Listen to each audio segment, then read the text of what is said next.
Call this meeting of City Council to order. May 5th, 2020 at Stafford County Annex. Are there any additions to the agenda?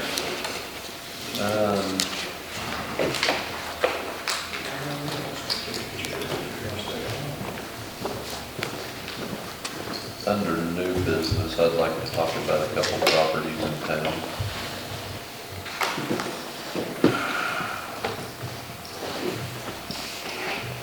Under the land bank, we need an executive session.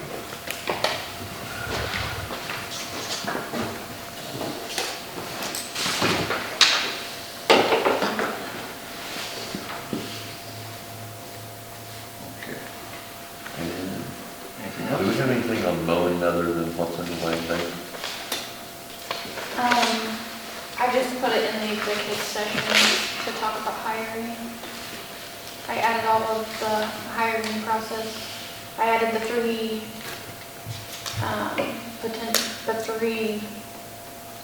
different subjects of hiring in the 15 minutes. I didn't know if we needed to extend it again.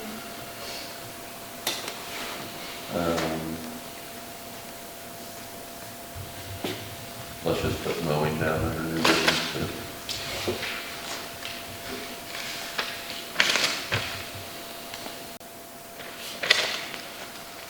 Okay, are there any other additions? All in favor, say aye. Aye. Motion carries. Okay, do we have any citizens' comments this evening? Consent agenda. Approved minutes, regular council meeting, April 21st, 2020. So moved. Second. I have a motion and a second. All in favor, say aye. Aye. Motion carries. Appropriation ordinance 05/05/2020, amount of $73,145.88, and petty cash in the amount of $306. Can I get a motion?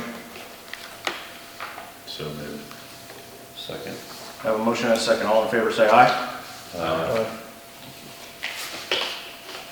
Approved invoices over spending limits, PNS Electric in the amount of $2,524.04.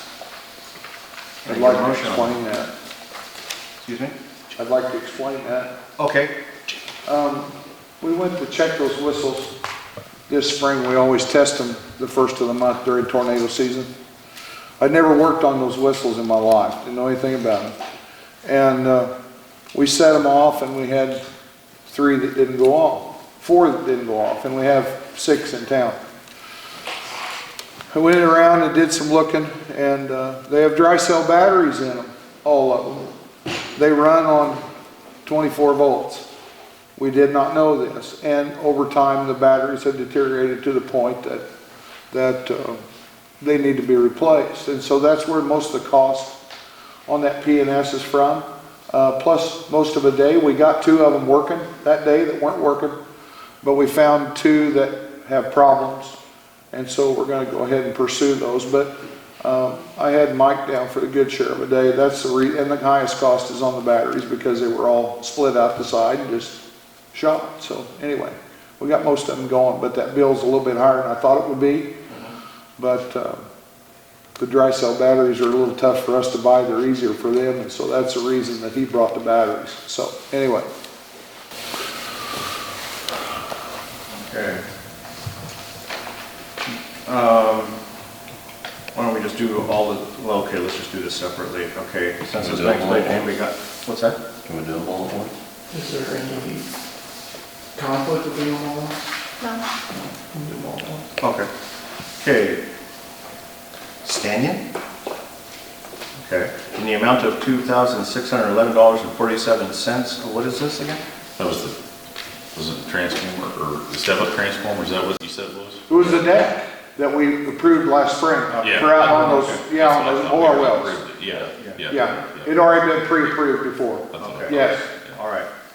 And KBK in the amount of $390 tax that wasn't included in the first approval. So moved. Second. I have a motion and a second. All in favor, say aye. Aye. Motion carries. Okay, moving on to ABB, the audit report.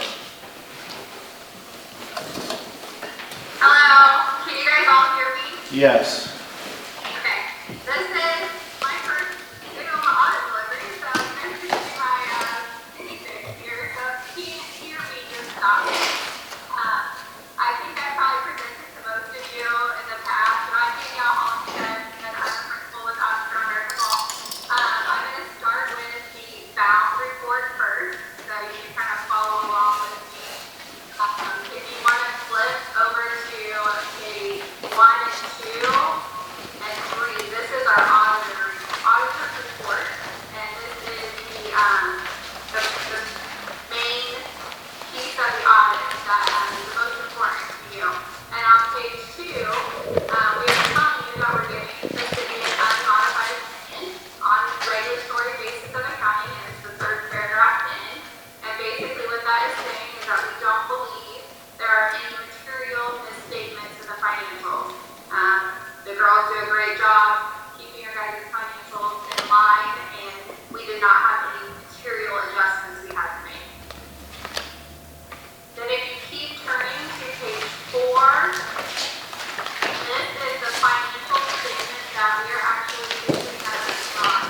And the city Kansas will pool all the funds together for one financial statement. So at the end of the year, you ended with unencumbered cash of $3.7 million, and this is an increase of about $519,000 over the prior year unencumbered cash. I kind of went through the funds just to see, why did we have that big increase? The most, half of it is in your water and light fund, and a lot of that is because your Midwest contract fluctuated last year. So that's where a lot of the increase was. You brought in more revenue, quite a bit more revenue in your electric fund than you spent on power. So a lot of that cash increases in that fund. Actually, all of your funds increased except for your sewer service. It went down less than $500. So for the most part, you stayed pretty consistent from the prior year. Any questions on that statement? The next several pages are the notes to that statement, and we can go over all the accounting policies that the city is following, how we come up with that statement. I'm not going to read through those. Nothing has really changed. The guidelines from Kate and I have not changed. On page 11, we do have, we're required to put in a footnote about the COVID, because we don't know what it's actually going to do, how it's going to affect the city financially. We had to put that in the footnote as a subsequent event. So that is new from the prior year. And then on page 12, this is your long-term debt schedule. At the end of the year, you have $871,000 left to pay on your debt, and you're expected to pay it off in 2033.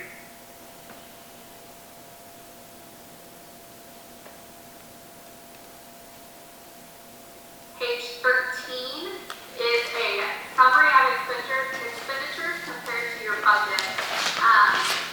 On this page, clear on the right column, you're going to see that 2 funds are showing we're over budget. We really aren't over budget. We closed the bond and interest fund, so it's allowed to show that. We basically just took that money and put it in the general fund since those bonds were paid off. And then the remaining several pages is just a detailed comparison from last year to this year for each fund. Again, I won't go through each one of those. The only new fund you have this year is the TIF fund. So you can see what you got in last year for the TIF. It wasn't very much. But other than, and then we also added a fund for the K9.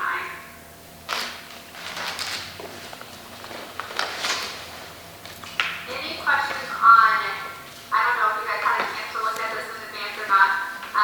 If you did, if you have any questions for me on any of these funds? No. Okay, I'll go through the 2 letters real quick. We are also required to look at internal controls and make sure the city is functioning as best as it can be, and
and I think that's kind of got lost in the shuffle. So we just recommend maybe doing that once a year. And then the second comment is bank reconciliations and journal entries. While I think this is probably being done, there's no sign off that the preparer and reviewer are doing it. So we just recommend showing proof of that being done. And that's all we had.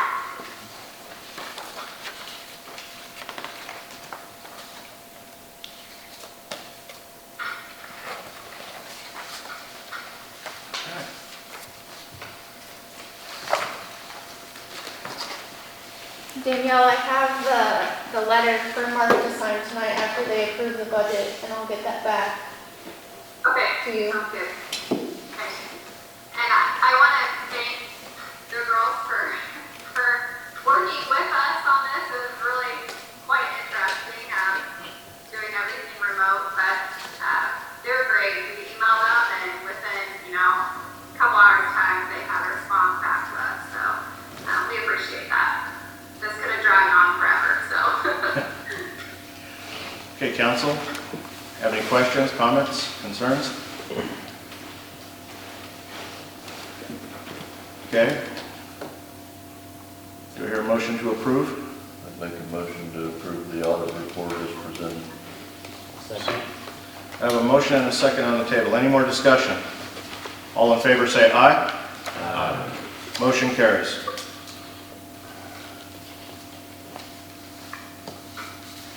All right, thank you. Thank you very much. Thank you. Thank you. Mark, I don't think any of the kids are on. Can I go ahead and turn Yeah, you can go ahead and turn that off because they're not on now. They're not going to be on. Yeah. Here you go, Tim. I'll just set it right here on top of the check.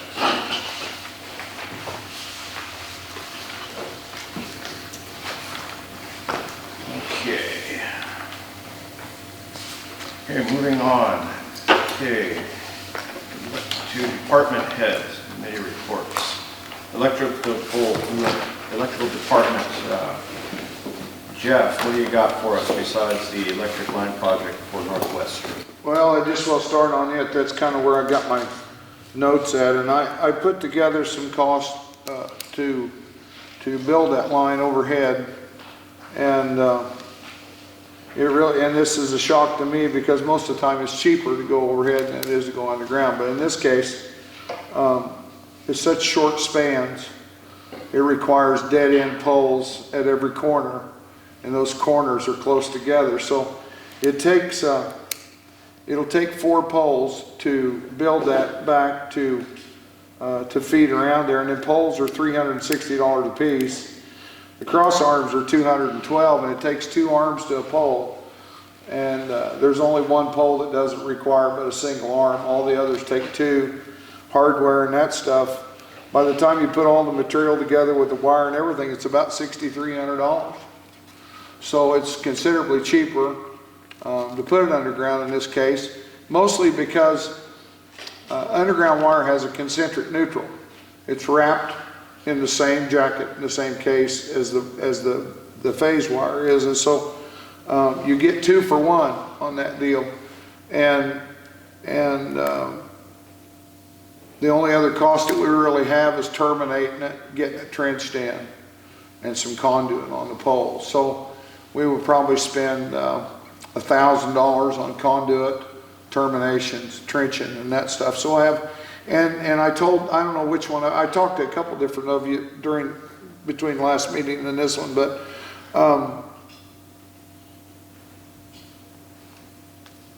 it takes about 3 hours to stick it in the ground. It takes about 4 days to build it. So the labor is considerably less.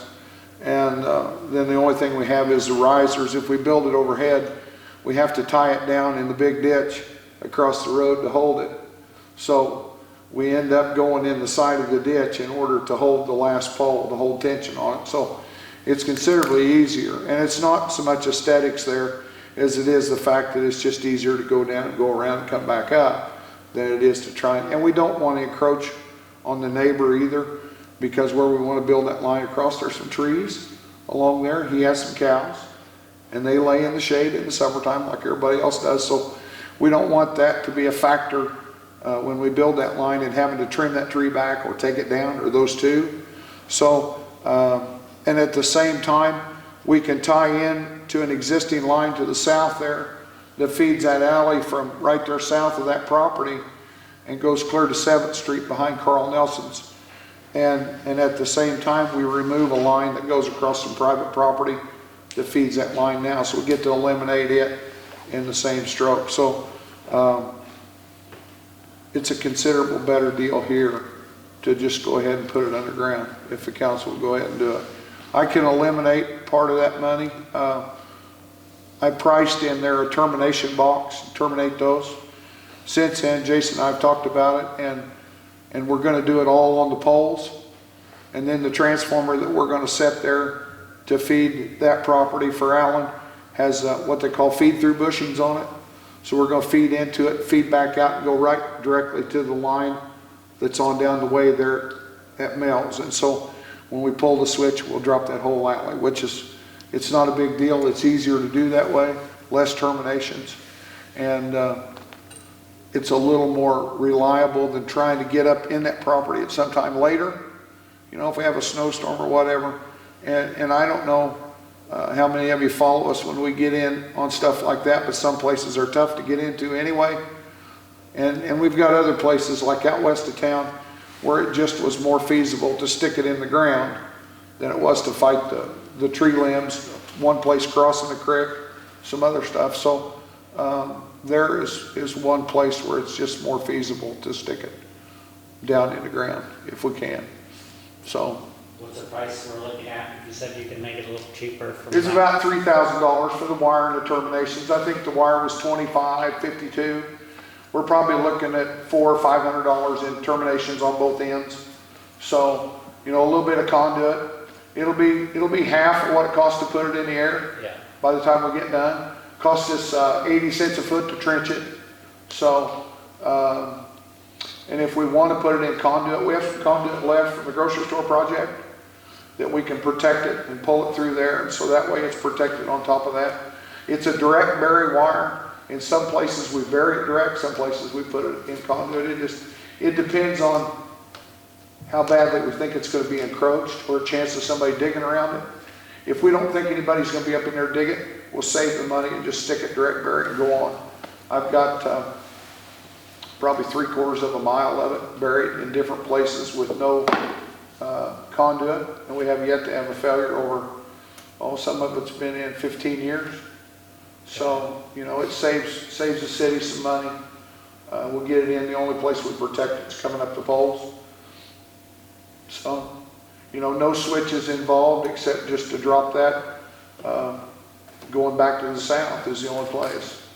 I keep them on hand all the time. We use an overhead outside switch for that. So, it, you know, a little concrete for a pad for the transformer and that stuff. But Have you talked to Golden Belt, Jeff, about their line hanging on our? They got he wants to put it in with our ditch, which we do a lot of times. Right, yeah. You know, I've already let them know, and they've got the cable, and when we open it up, they'll just throw theirs in, and we'll bury it all at the same time. So he has no customers at that point from there on out, but he wants to. They try to make provisions for fiber optic and that stuff in the ground, you know, while we do it. So yeah, we'll put it all in at the same time. Right. So anyway. So is the price still $4,500 or is it going to be cheaper? No, it's about $3,000, I think. We get rid of that cabinet was $1,200. So I can eliminate that cabinet. Like I say, I think about $3,000, $3,200, you know, with a little conduit up the poles and that stuff. But considerably less by eliminating that cabinet, which I think we can do everything we need to do on the pole and separate them that way. So, What's it cost to run all that in conduit? oh gosh, I don't know. Ryan probably have a better guess than I do. You put that in like 3 or 4 inch poly. We'd probably put it in, there's 2 phases, we'd probably put it in 3-inch. I imagine, I don't know, $3 a foot? Yeah. I don't know. I'm guessing, I don't know, plus the It's sweeps. not very much, but. Yeah, we'd probably it's more have pain than it is $600 or cost. $700 or $800 in the conduit. But yeah, like you say, it's more pain than it is what it's worth. This way, we usually put steel sweeps on the bottom. Bring it right up the pole, bring it up within, 8-foot cross arm. And then everything's protected there so that if anybody hits it with a weed eater or mower, whatever the case might be, then that steel will protect it. The standoffs we keep on hand all the time. We stand it off away from the pole and that stuff, you know, a few clamps. But I would say the whole deal would be done for $3,500, you know, pretty close, probably. I had talked to Alan and he said, he told me his width of his house, I can't remember now, but I basically calculated pitch on it. I didn't get out there and measure it, but just taking a look at it, it's gonna be really tight according to his pitch and the location of the house, so it's not one of those things that I would want to charge him on it, kind of like I had said in this meeting. I think he's building a house, we're gonna get utilities off it, and I think we should go forth with it. Well, and it's bad where it goes through the center of the property. It's just one of them occasions, and we have a few of those in town. Like I say, I'm going to eliminate one when I eliminate that one, so we get rid of two that get out of the middle of the person's property and get them out on the edge where they're out of the way, and still be able to serve the service the way we need to. And this is probably a little more important than a lot of it because it goes up to the sewer plant. So, you know, we want to keep it live as much as we can, and going into this deal with the new pumps and that stuff, we'd like to have this done and out of the way so that, you know, we can just keep the service up a little bit better. It's a little less maintenance that way. And in the long run, it's less maintenance for They everybody. don't look very good in the first place anyway, those poles, the primary poles that are on right now. Yeah, So, yeah, we're gonna dead end it right there. You know, we will put one pole in, where we dead ended across there. It splits between two properties. It's in a bad place, it really is, but we can terminate it and stop it right there, go underground from there and back, and then we'll cut the center of it out and he can go ahead and build. So, You guys think you can get to it pretty quick? Like to work with them? it might be a week or two. I want to get the material here and know that I have everything before we start in, but we dove into the swimming pool. You know, of course, nobody knows where we're headed on this deal, but council wanted it ready. It's washed down, the water's on in the bathhouse, the guys are scraping the floor. We gotta do some painting, some of that stuff, but I would really like to have that pool out of my hair before we do that. Yeah. And we're trying to finish the sidewalk down here on Main and a few other things, you know. And at the same time, we want to take these guys when we do this and teach them some things, so it takes a little bit longer. This is not something we do every day as far as the underground goes. So we'd really like to have a couple of them there when we do it. So I would say I think time frame's reasonable. I just End of the didn't want month? it to be several months out. end of the month, probably, you know. I know he's in a hurry, and as soon as we can get this out of our hair so that we don't have to look back at it, why, part of us can go ahead and get it buried and that stuff. So I'd say, what's today, the 5th? I'd say by Memorial Weekend we'll be done. Yeah, That would be reasonable. probably before that if we can get this other stuff out of the way. So, yeah. You guys got anything else? Well, my only thing, I don't have an issue with doing it. I'm just wondering, you're not putting it in conduit or you are? I don't think so.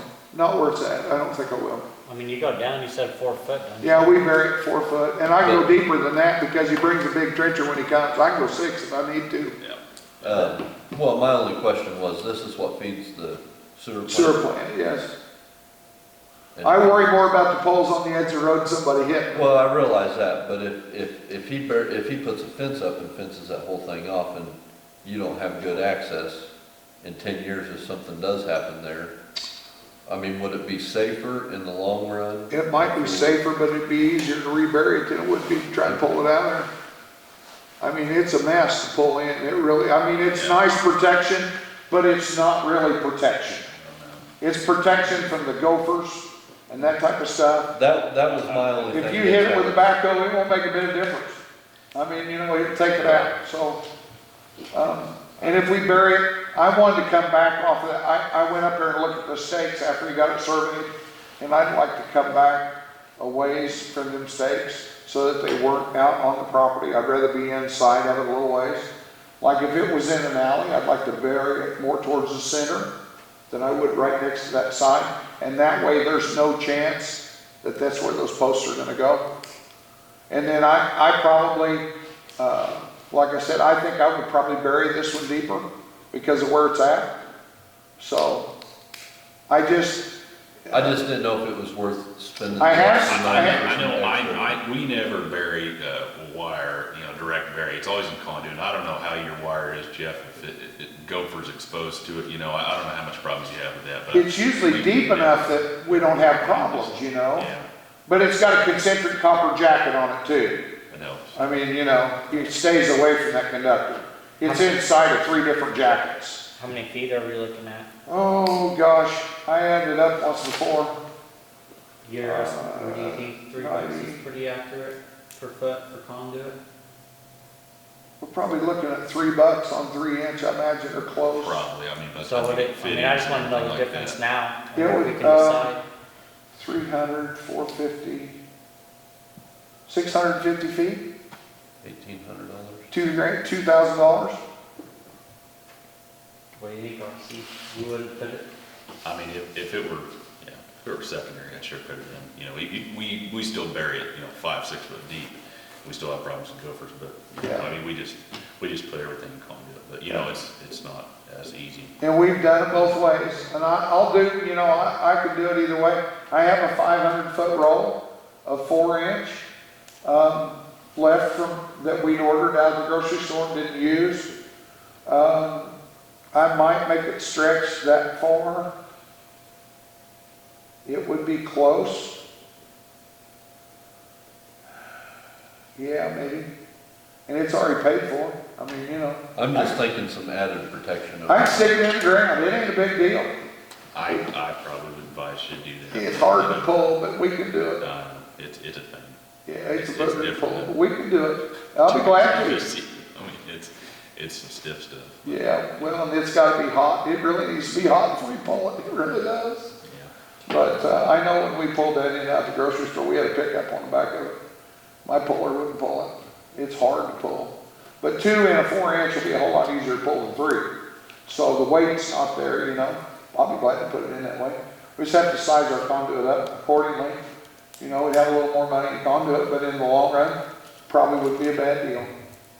Yeah, I've got it. It's not a big deal. We'll put it, be glad. I just think it'd be safer. Okay. Just- Everything we've done, 99% of it, we put in conduit. Long runs, we don't. We buried one from the blacktop up to behind Joe Cornwell's house years ago, direct bury. It's in the ground about 4 feet, 4.5 feet. We've never had a nickel worth of trouble with it, knock on wood. Got one out of English Meadows, the same one. But, not to say it wouldn't happen. But in 3 or 4 years, you guys can worry about it, and I won't work on it. So total project, $4,000. $4,000, yeah, give or take a little. Because we'll have to have some terminators and then we'll have to put a plug in the conduit on each end. They're about $250. He's got the conduit. I've got the conduit. I've got 500 feet.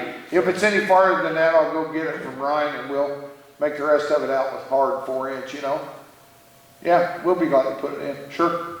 It's a booger, but we'll do it. Yeah. Safe in the long run.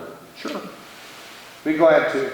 I guess I'd make a motion to allow Jeff to spend up to $4,000 for electric removal and burying underground on the Northwest Street project.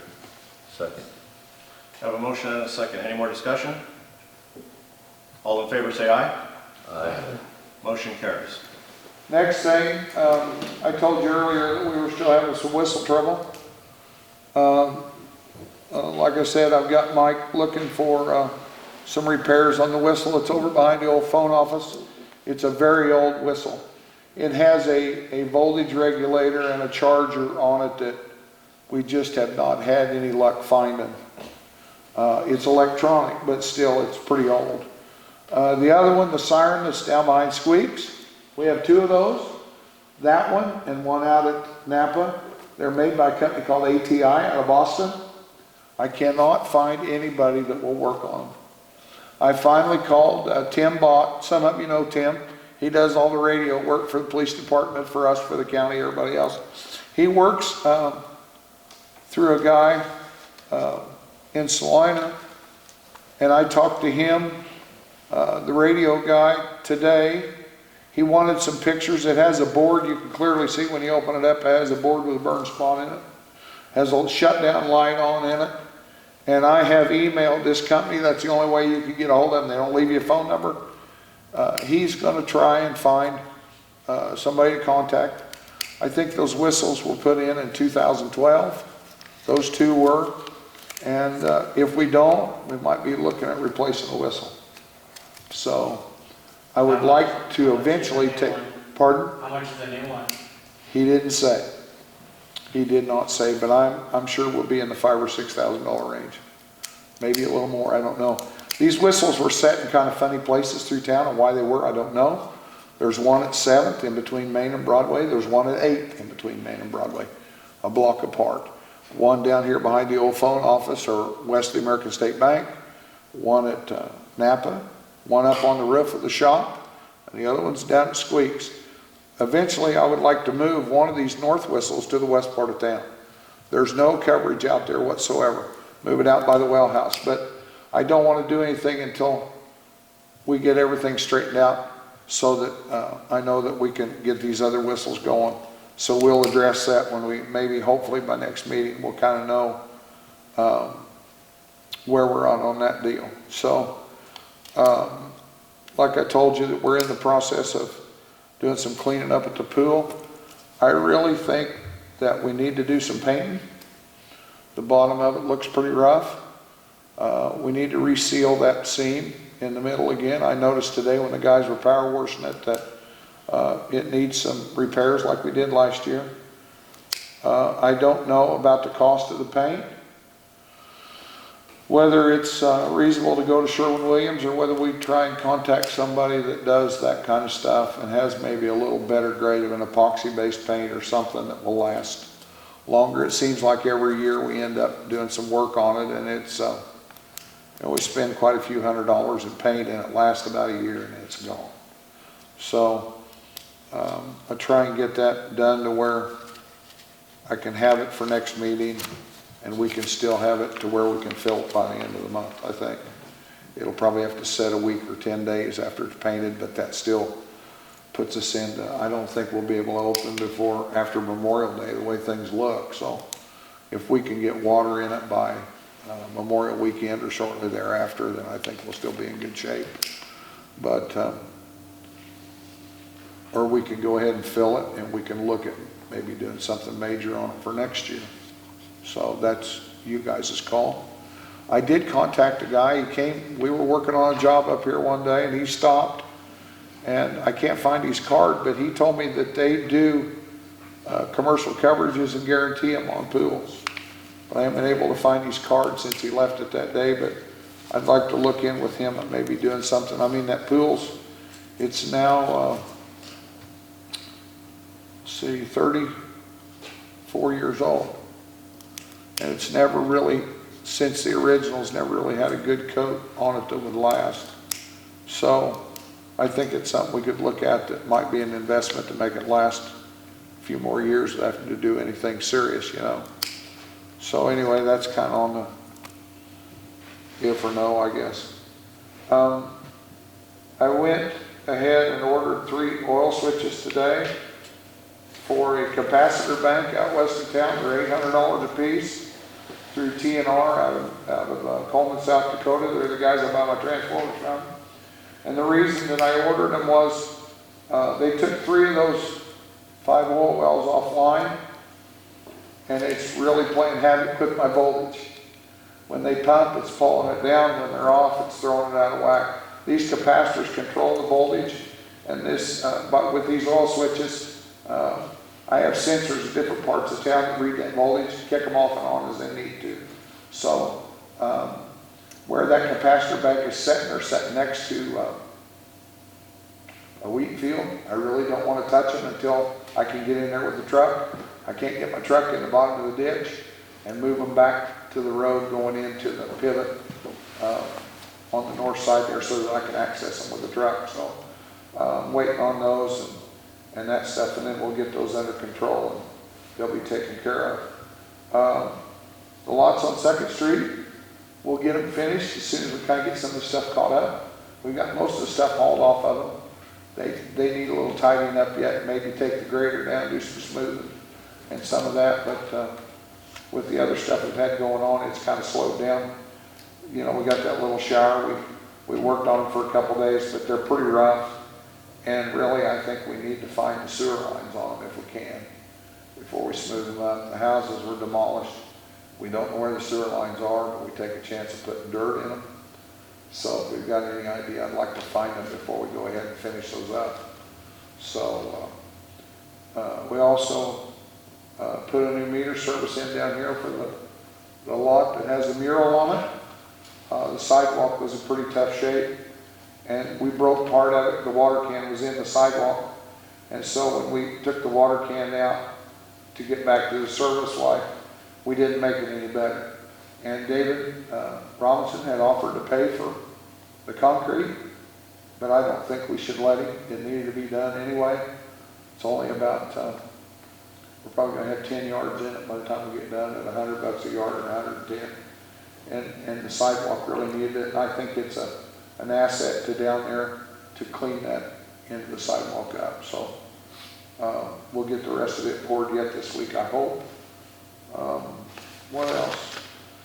The box, you paid for the box, for the bar screen and stuff for the sewer plant. The bar screen, instead of ordering one or having somebody make one to fit that box, we bought some stock.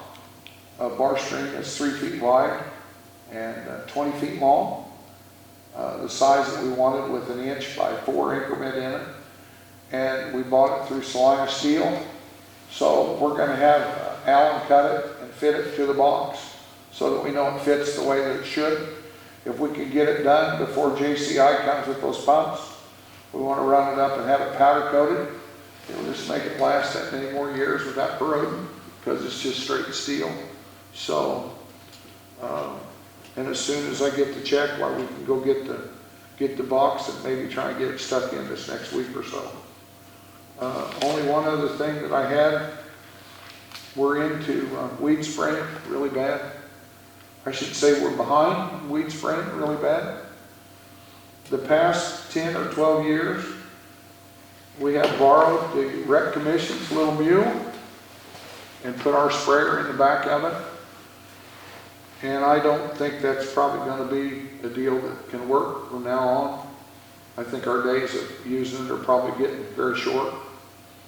And so I took it on myself to stop the other day and look for a utility cart, like a golf course utility cart, something we could put the sprayer in the back, spray weeds on the streets, spray weeds in the park and that stuff, nothing fancy. I stopped at Gary Jacobs yesterday when I picked up some stuff at Great Bend. He has 2 that either one of them will fit the sprayer that we've got in the back of it. And one of them was an E-Z-GO workhorse that has a small bed on it, electric lift and a hitch, a 2002 for $31.50. And he has a 2006 Yamaha that's fuel injected with a manual dump bed on it for $4,100 and a hitch. And so we thought it would be something. We need to spray streets really bad, but we need to spray parks. And we don't, it's not very feasible to try and get something else in there. And like I say, I think our loan days are about over on that deal. I think we're going to have to.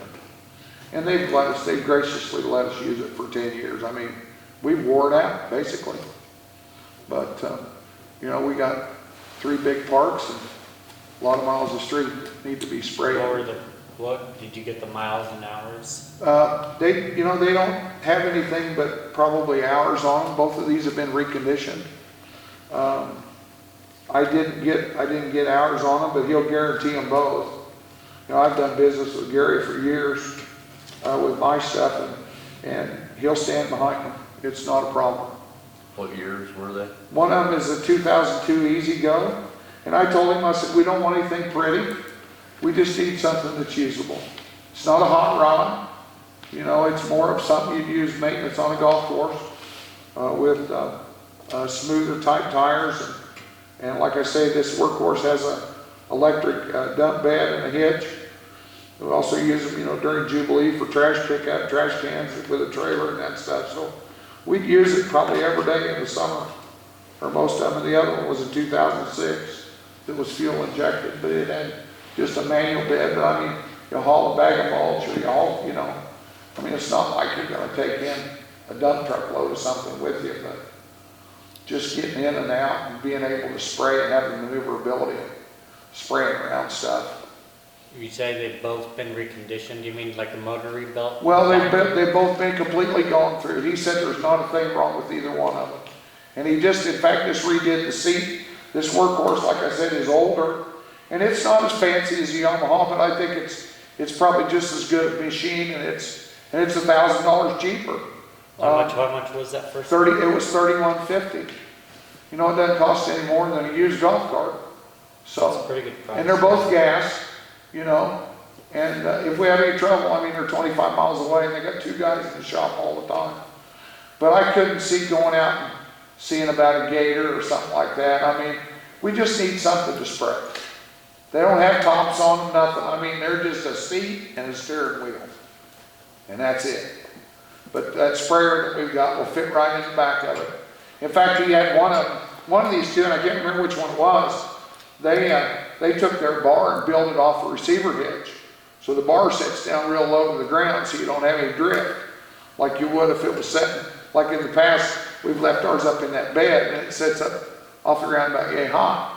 But this way, like dandelions and stuff, you know, when you spray them, you can keep that bar down low where you don't have the drift with the chemical that you do with it setting up so high.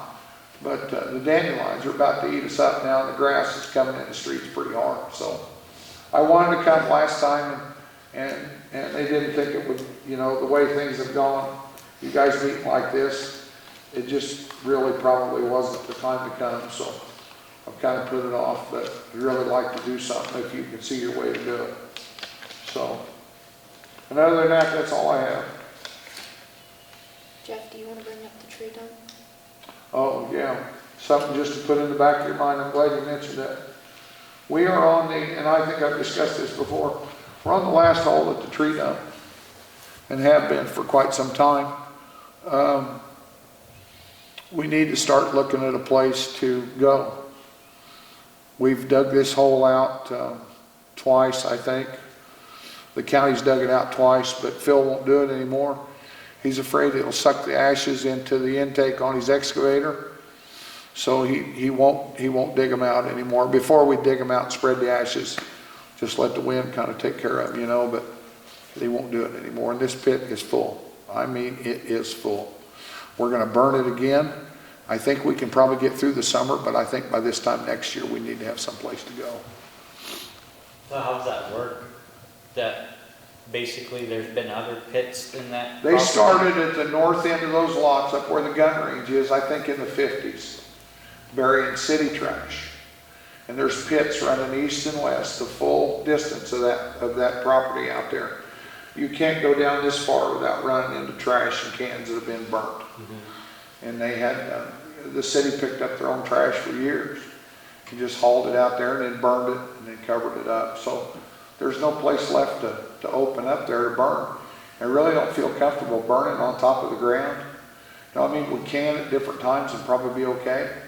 But during the dry year, and if there's a lot of trees like we have had, you know, so far this year, like, we have to be really careful about when we burn them. You know, the tree farm is not near what it was 20 years ago, but we've had some fires that have been pretty close over the years that can get in that dry grass and get away pretty quick. So we only burn on a really calm day. But we're just at the point, we're just out of room. We just don't have any place else to go. Is there regulations we follow or that we have to go through? No, not really so much on burning. I mean, we have to notify the fire department and the dispatcher just like anybody else does. And they log that, so the state comes out. No lumber of any kind, anything like that at all. So if the state lady comes out and she finds pallets or 2x4s or whatever, she can lock the gate and lock it permanently. And we try to get out there and open it first thing every morning and make sure that, and now of course we've got cameras out there, and we have on several occasions caught people and give them the choice of either picking it up or fining them $100. So, and we've picked up quite a bit of stuff out there too. But those rules will follow no matter where we go from here on out. And I'm afraid that, you know, in the next 10 or 15 years, they're gonna get more stringent than what they are now. But so far, they've allowed us to burn anytime that we needed to. But you know, we had that ice storm here a few years back. We had an awful mess out there. You know, we separate it and burn it. We have to keep somebody out there when we do it, but. Well, when you're asking us to make the decision, I guess, is this something that'll last years or months or what? I think it would depend on, you know, I think we can do this and make this last a year if we're careful. We might have to do some on top of the ground burning, but usually we pick a day that's just deathly still, you know, so that we get it burnt down. But the big problem is the ashes up on top of the ground, you know, that we can't have any fire burning out there with nobody being there. Yeah. So at different times, we've left guys out there till 10, 11, 12 o'clock at night, you know, because we've had fire exposed. And when it's down in the pit, it's more protected than it is if it's sitting out on the ground and the wind should come up. So it's just something that I think we need to start looking there, you know, whether anybody would sell us a piece of ground that we could go in on. I talked to Jamie today, out west of town. Fishers have a pie-shaped piece out there where the county sand pit is, that maybe we might be able to buy part of that. It's kind of a little triangle they farm anyway. East of us, Jim Soden has that. The south end is full of trees. Whether he would sell part of that, I don't know. But we'd like to stay fairly close to town if we could, you know. Yeah. Without encroaching on anything that would cost us an arm and a leg. But it's just something you need to be aware of, because we're going to have to do something. We take way too much stuff out there just to say, nope, we can't do it anymore. I mean, you know.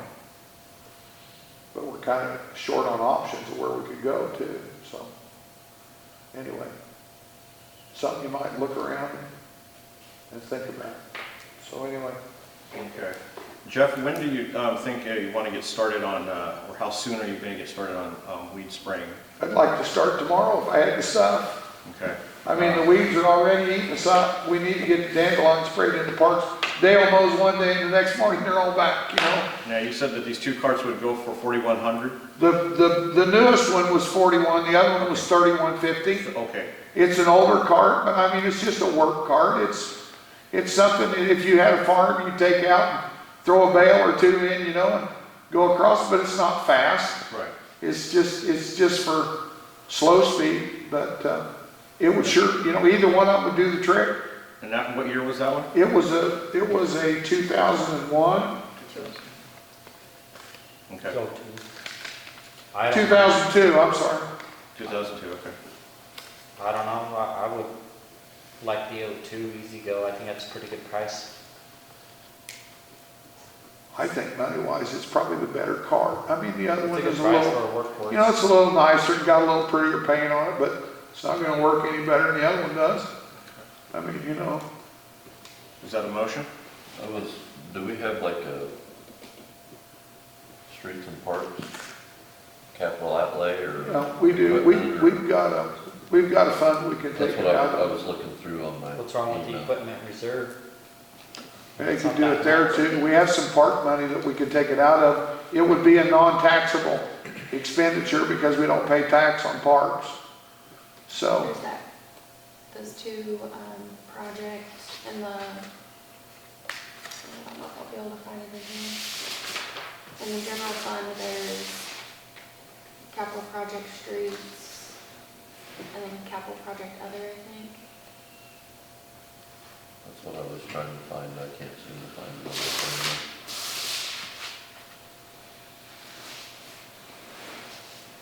there's one in the 1015 fund and then there's another one in the, Well, there's a whole separate, like, project fund that we also. yeah, I can't think of the number on it. And we have quite a bit of budget authority put in those two right there, so I can't tell you off the top of my head, but that's where Jeff and I had talked about. Yeah. We We know more use than it is. What's wrong with the equipment reserve? Well, it just, you know, we kind of, I guess it wouldn't make any difference, but, you know, we kind of leave that for vehicles and stuff like that. This, I would take more of just a, you know, a park use type deal that would be an expenditure that if it lasted 3 or 4 years or 5 years and you bought another one, it would be more of a usable expense than it would be for a long-term investment for a dump truck or. Are you guys doing okay with fertilizer, mulch and stuff? Oh, I think so, yeah, we pick up what we need, you know, along the way. The girls have been using some stuff that, some mulching stuff now that they got down here that, seems to work pretty good, and it's got some weed killer and stuff in it. You know, for the little bit we've I been. wanna make sure we're not draining our park account. Oh, no. Well, they're No. both, they'll both be out of the general fund, so it'll be, Okay. You know, that deal with the, There's $8,000 in the capital outlay in the park that's budgeted. And 3,600 Please smile. I'm checking. miscellaneous. It's getting old. I don't know, we budgeted 92,000 for the park and it looks like there's 86,000 remaining. I just didn't keep it with the department it's gonna be used in and spend the money out of it. that's probably where it'll spend 90% of its time. But it's mainly for Yeah. spraying the parks. Yeah. It'll live there most days. You know, it just will. I mean, I'm okay with it, I just didn't pull it out of the, Yeah, I'd make a motion, Mark, Okay. for that O2 Easy Go for 3150. And the money to come out of the parks fund. second. Okay, I have a motion and a second. Any more discussion? All those in favor say aye. Motion carries. I think if it's all right with you, I probably will call him and tell him we'll take it and then just take the check when I go. Okay, That way it'll be taken care of. okay. Thank Jeff, you. I just wanted to pass along, I've had a few people contact me, and they said that they really like having the fountain in there, and they've watched the video on YouTube. They really enjoyed seeing the fountain being put back into place, and I just wanted to let you know that they're really appreciative of what you and your crew have done, so You're thank more you than very much. welcome. That's probably the most I've held my breath in a long time. You know, I've taken that fountain out. This is the third time over 30 years. Yeah. And each time, you know, it's just like handling a little baby. I mean, you know, we told old Darren when we took it up there to have it blasted, we told him, said, now if you break it, just don't call. Just do not call because we don't want to know, you know. In fact, it was so funny. One of the guys, when they took it up, that cherub, they put him in the front seat of the pickup, put a seatbelt on him. When they hauled him up there, they didn't want him riding on the trailer. So anyway, it turned out, you know, it turned out beautiful. I think it's a little darker than what I would have picked, but it wasn't, I didn't pick it. But this fall, I would like to start taking those lamp posts down and rebuild them and get them coated back too. They need some repair. So thank you very much. You guys would be tickled for that. So Good, great. thanks for your time. That's all I've got, folks. Okay. Thanks a lot. Jeff, one more thing. You didn't happen to get price on diesel for the power plant? No, I didn't, and you and I talked about it, and I thought about it this afternoon. I told Jamie, I will try and get something. I don't think it's gonna jump fast enough that I measure my tanks the first of the month, and I haven't measured them yet. I need to go measure them. I'm sure that I would like to split it so I could put winter and summer both, but it seems like most years we use more in the summer, and that's the lower tank of the two. So probably if I was gonna buy something, that's probably where I'd buy it. Let me check in and I will, I'll have you an answer next time. I will. I'm sorry, I What's forgot. our capacity down there? With 15,000 in each tank, I've got two no of them. kidding. Yeah. Yeah, I can hold 30,000. That winter tank has about 8,500 gallons in it, I know. The summer tank, I think, has less than that. I think either one of them would take a transport load, but that treated, you know, if we don't burn that treated down after a while, we usually try and pump some number one in it. When Sam was still hauling it, we'd pump number one in it and agitate it, you know, but we didn't do that this winter. And so when you put the treatment in it, it just kind of hangs, it gets stagnant, gets bacteria. But we burned some this winter that we haven't burned in the past. We've generated a little bit, you know, here lately on some accident things. And the water pump, I put the water pump off for now. It's not leaking.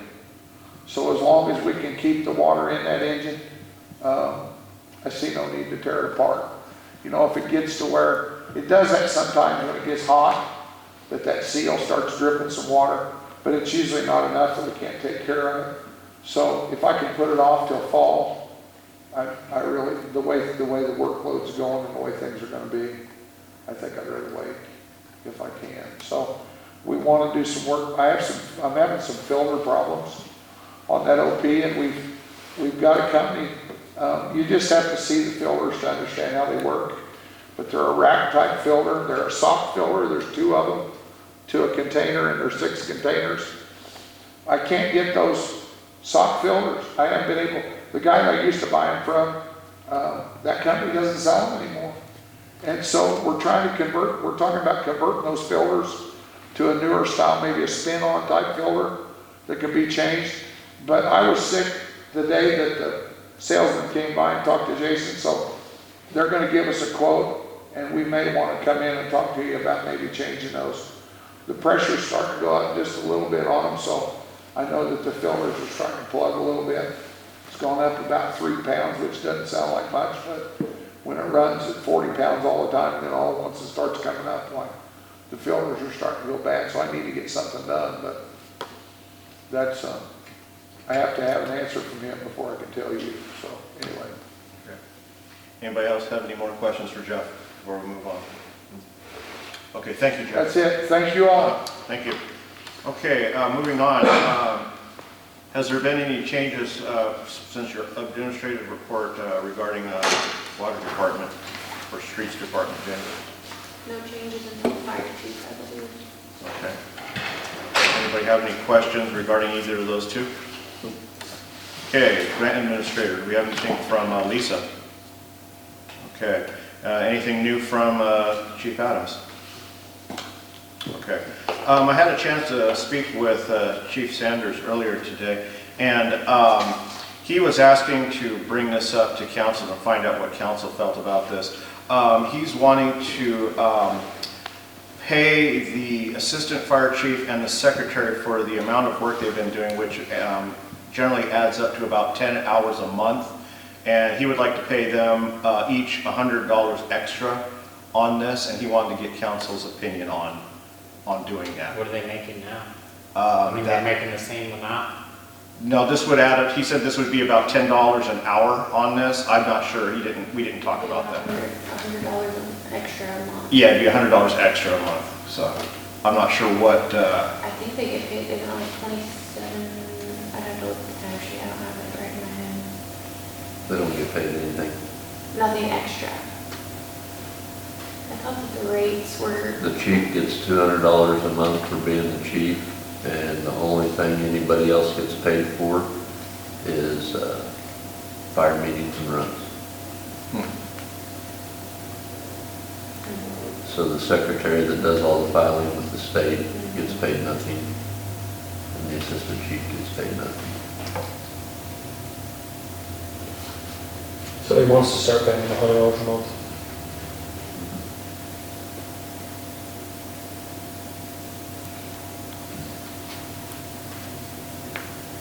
Is that something he has budgeted? the fire department is under budget by a lot every year that I've been dealing with it. I'm okay with it. I'm not. I'm going to abstain from the discussion. Understood. I can answer questions, but I won't. Right.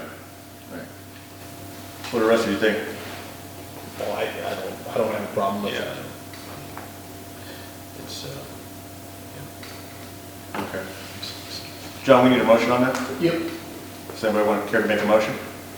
I'd make a motion to give $100 to each the secretary and the assistant chief Per month. per month. second. Okay, I have a motion and a second. Any more discussion? All in favor say aye. Then we'll abstain. Motion carries, one abstain. Okay, all right, Jamie, city administrator. What do you got? So So I brought this picture and I kind of let you guys look at it as you got here. I talked with Carolyn a little bit about, it's basically the landscaping by the mural. We don't need approval for the landscaping, but we thought it would be a good idea just to kind of inform you what's going on and maybe have your blessing on their project. The drawing does depict a little bit different of what they are going to actually be able to do just because of budgeting reasons. And I don't know their long-term plan. We didn't talk too much about like long-term. I don't know how their budget is long-term. I don't know if she was kind of requesting if we could have a hand in it later on. I don't know if you guys want to offer to help in any way. I just told her that I would bring it to you to have the blessing, just so you guys know what's going on. And So the question is council approving the landscaping of the lot? Because I mean, she just wants to make sure that or the it's, use of the lot as a park? yeah, she just wants to make sure she can have it there and not cause any problems, so. It's been a blank empty lot for 15, 20 years. I'm fine with whatever they do. I think anything other than just an empty lot with weeds and dirt is a I lot just- better. My opinion, but I don't want the city to be responsible for maintenance. There's a ton of maintenance. Yeah, that's For not what sure, we're but- getting at, right? Yeah, I mean, that's- remember when we had that issue with the city park though? The welcome signs? No, the park, and who owned the park and whether the county had. Yeah, their well, own we ain't parks. owning nothing. I just don't, I don't know how you guys feel, but I'm just telling you to So tell you're her okay with it? we're no maintenance ever on it. Ever. We have enough maintenance issues. Yeah, but the problem is, the issue with the city park was that the county couldn't own it. Yeah. And so I don't know, I think this is just, I think it's more than anything, it's just a property they own that they're letting anybody on. Now, up to the liability, I don't know, that's all their issue. Yeah. I'm okay with them doing that, I don't want any part of it. And it might be a thing where they can get volunteers, you know, we've tried to, you know, Dawn is taking care of our one corner, and Pam and I do most of the other landscaping in the downtown, so, I mean, you can usually find people that will help sometimes, so. I'll pass that along, that you guys are good with it, no maintenance. Yeah, I don't want. I would say we don't I don't want want any the part of city it, but to if- have a part of it, but I'm fine with what they're doing, yes. Okay, anything else, Jamie? So when we got our new street signs, we saved the old ones because people had kind of been requesting them. And then we talked about using it as a fundraiser for Jubilee. Now Jubilee's not happening, and we still have people calling about the street signs. When we checked into it, we can sell the street signs for profit as long as the street signs weren't paid for by grant money. I tried to go back and do research, and I can't find anywhere where the street signs were even purchased. But we still have community members calling about wanting these street signs. How do you guys want us to just give them away, or do you want us to use it as a? What were you planning on selling them at? So we're planning on trying to do a fundraiser with them and just let people kind of bid on the street signs if they wanted them. We wanted to try to make it fair, and that was our easiest way of, because I mean, a lot of people live on the streets. We were just brainstorming, and then we got the idea, well, we could use it as a Jubilee fundraiser too, and have it during Jubilee, and that is obviously not happening. So Are they taking up a lot of room now, like just to wait off till next year? they're in the garage. No, I just brought it up again because we have a couple people that call frequently about it, so I didn't know if you guys had other thoughts or if you care, or, We could offer or ask them a charitable donation, and that would, ooh, good question. Do they have to pay taxes on it? if you sold it.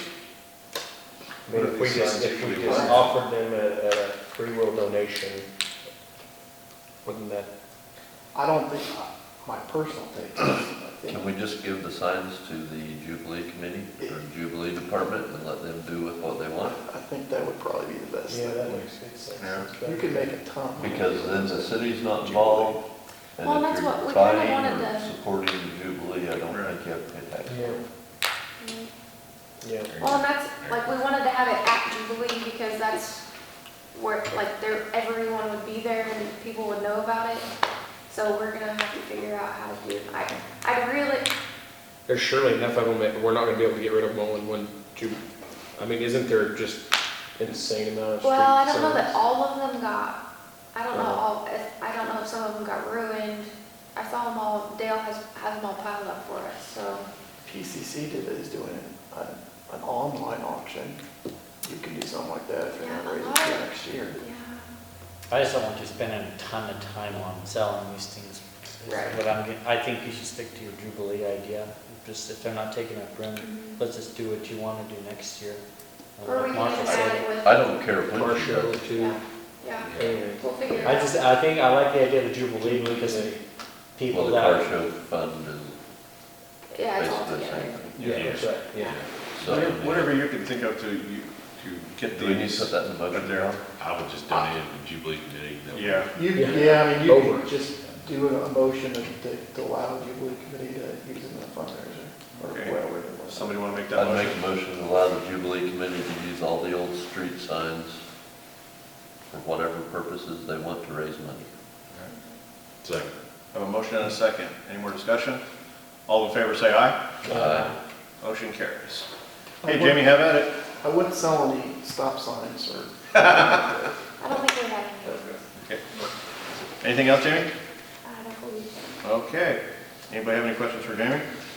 Okay, moving on. City Attorney, John. 3 meetings ago, I guess it was, I pointed out there were some issues regarding the building codes, electric codes, and plumbing codes. And I sat down and kind of looked at these a week ago, and I don't think these issues are fatal by any means. They're just errors. And so if council wants me to, I can clean them up. I don't think it's that big a deal. The only issue I had is the additions that were adopted at that time. And it says code 2015. I wouldn't be surprised if these were actually adopted in 2015 because I don't recall ever looking at these before. I was on 15 and I don't remember either. But is the code edition of 2012, I called up and talked to Pam one day, and she asked Jeff, and Jeff just told me to do whatever was the best of the city. That is way above my pay grade. I am not going to know the difference between the 2012 and the 2018 codes or anything, and I would suspect there's not a heck of a lot of difference. If there is any difference, it probably applies to larger cities and that kind of thing. The other thing is, the city has to keep a copy of this stuff on hand, and I don't think the city wants to go through the expense, not that I know how much it is, but to buy new editions of the codes.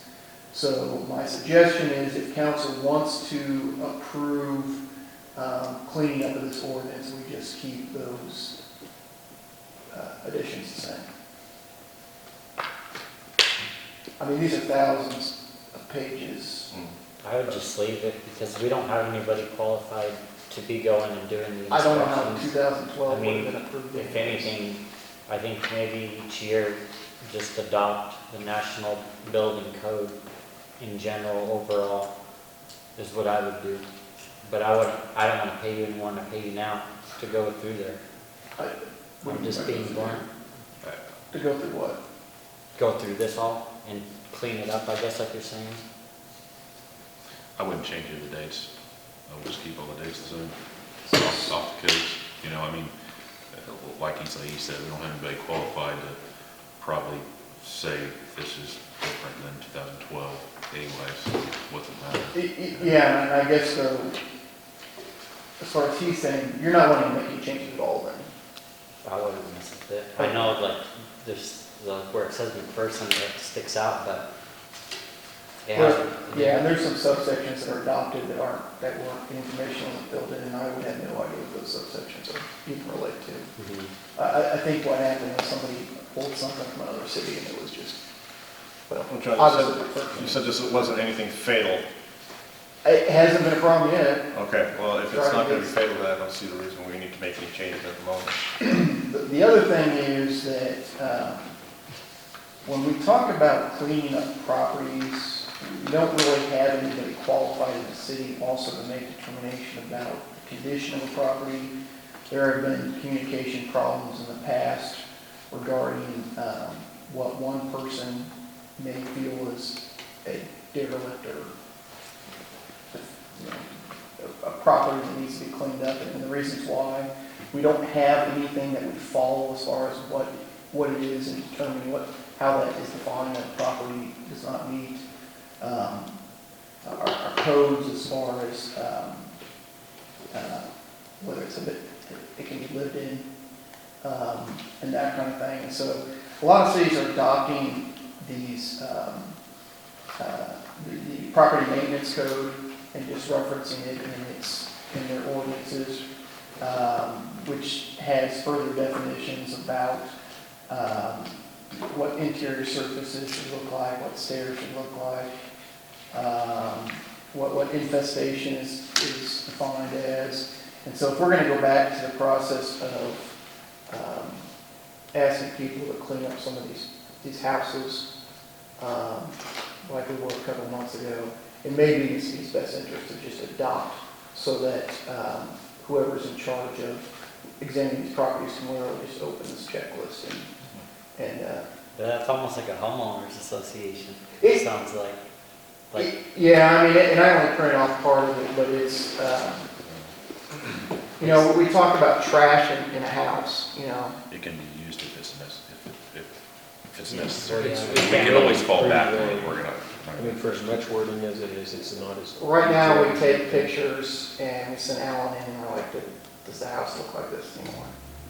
And there's nothing really to report on but these pictures, and sometimes, it hasn't necessarily been an issue so far, but if somebody had some kind of, I guess something to point to a little more than, I mean, this, you talk about this being vague, you should see the code. Right. It's just an idea. I saw it come across our listserv and I thought I'd print it off just to. Well, and look at it. That's why I added, there's a couple properties in town that I've been getting complaints on. You know, a couch on a porch. You know, we might send an employee in there that may not find that a violation of the city code, and another one may find it a violation of the city code. You know, Because we have two properties in town that, one of them we tried to on East Ford. And they come down, spend a week here and they painted it a little bit and cleaned it up, but, I mean, the house still sits there. I mean, in the past, if I had a landowner call me, basically I have to say, go talk to so-and-so and say, staff is the person that looked at the property. Because I have a reference to look at, or we have, the letters we get, if you guys remember, it just says this property violated, and it lists the code sections. And it's not, it almost makes it difficult to clean up a piece of property.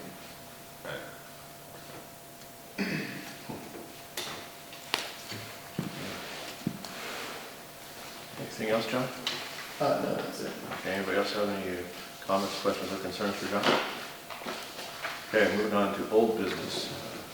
Utility truck, Jamie. Well, we have a 2-ton truck, as all of you have probably seen. I gave you the explanation that I got from the phone. I guess I'll say sorry, I didn't confirm the color with the guy. The phone call, I said, why do we have a silver truck and a white bed? And he said, that's the truck color that David wanted. And I have no paperwork to prove anything, so. I don't care, I mean, it's said and done, I would just, next year, let's Next, say we Next want year, it. the white one. That's probably why it took so long to get a silver one, it's what I assume. I would assume so, because white is a common color. They pump them out probably. Especially if there's work trucks. Yeah, because I said, I thought we were getting the same truck that we got last year, and he said, well, David had ordered a silver truck, we just couldn't get it, Yeah, so. To look for next year. yeah, for next year. Okay. All right, moving on to Witt Center repairs. Ben should be finishing up with all the final touches and it, he sent me some pictures, I can forward those on to you guys, tomorrow with email. Okay. It looks good. Okay. He's done pretty good work and. So. I'd say we remove utility truck off whole business, Mhm. All right. And Witt Center repairs. probably. Do we need, I mean, I'm not being a smart tail, do we need to leave that till it's, I believe it. Come on, Ross. it was supposed to be done Yeah. last Friday Yeah, at the last meeting. I'm fine with that. We could leave it on there. Let's just leave it on there till it's Yeah. done and Yeah, It's a good thing the skating rink's been closed. Yeah. I don't know when it's been gonna open back up. yeah, there's really no Not sure. till June probably. Okay. No, the skating rink won't open until the school year. We don't have air conditioning in there, so. Yeah, that's it true, opens in the yeah. summer. I mean, it's not that it's in a hurry, but just for closure. And we can wait till, because we've only paid half, like we've paid Right, half upfront. so right. we can Yeah, wait that's a good till point, we till we pay settle. everything. Mhm. Yeah. All right, anything for a strategic plan? Nope. Okay.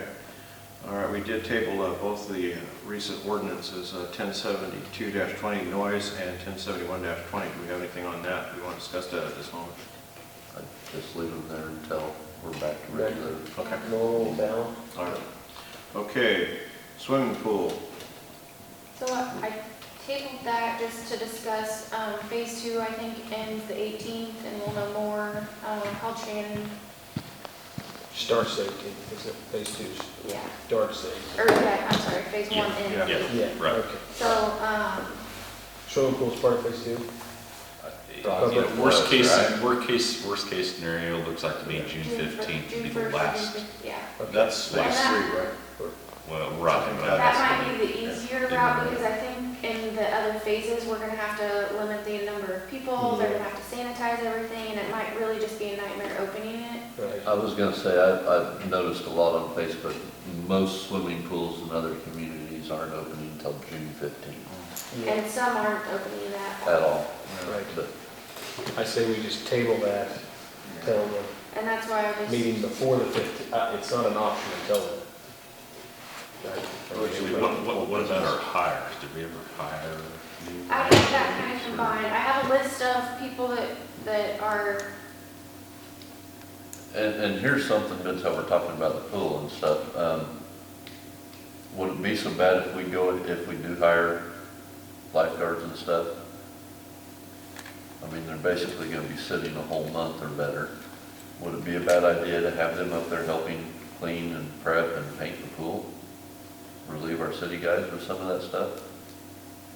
I mean, we'd be paying them at the end of this month anyway. I mean, what would be the, Pratt does it. Basically, they would have 2 and weeks Stephanie of offers that. cleaning with the guys maybe from June 1st to. well, I'm just saying, you know, Jeff said that they're up there trying to get stuff scraped up, power washed, and ready to paint. If we're gonna hire kids to be lifeguards, maybe they'll Yeah. wanna earn a little bit of money and work for the city and go ahead and paint it and get everything ready to go. Be a part of the process. Exactly. I think that's a good idea.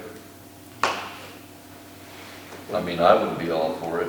Yeah, no, I don't see anything wrong with that. I mean, You said, Jamie, you said that Steph had offered that? Mhm. Well, then there you go.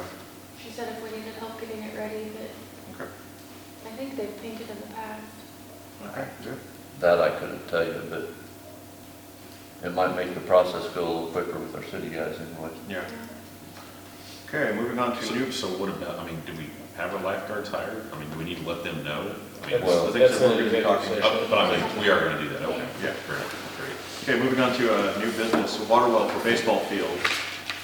Dan had contacted me and is requesting our approval for them to get a water well, at the baseball field to water the outfield. Have they got approval from the state yet? The guy came out and I have the application and the $175 has been waived, By the state. the State state. county came out. My issue is we just discussed this and we just spent $2,000 plus our guys' time to put in a water meter and everything because they just had to have it.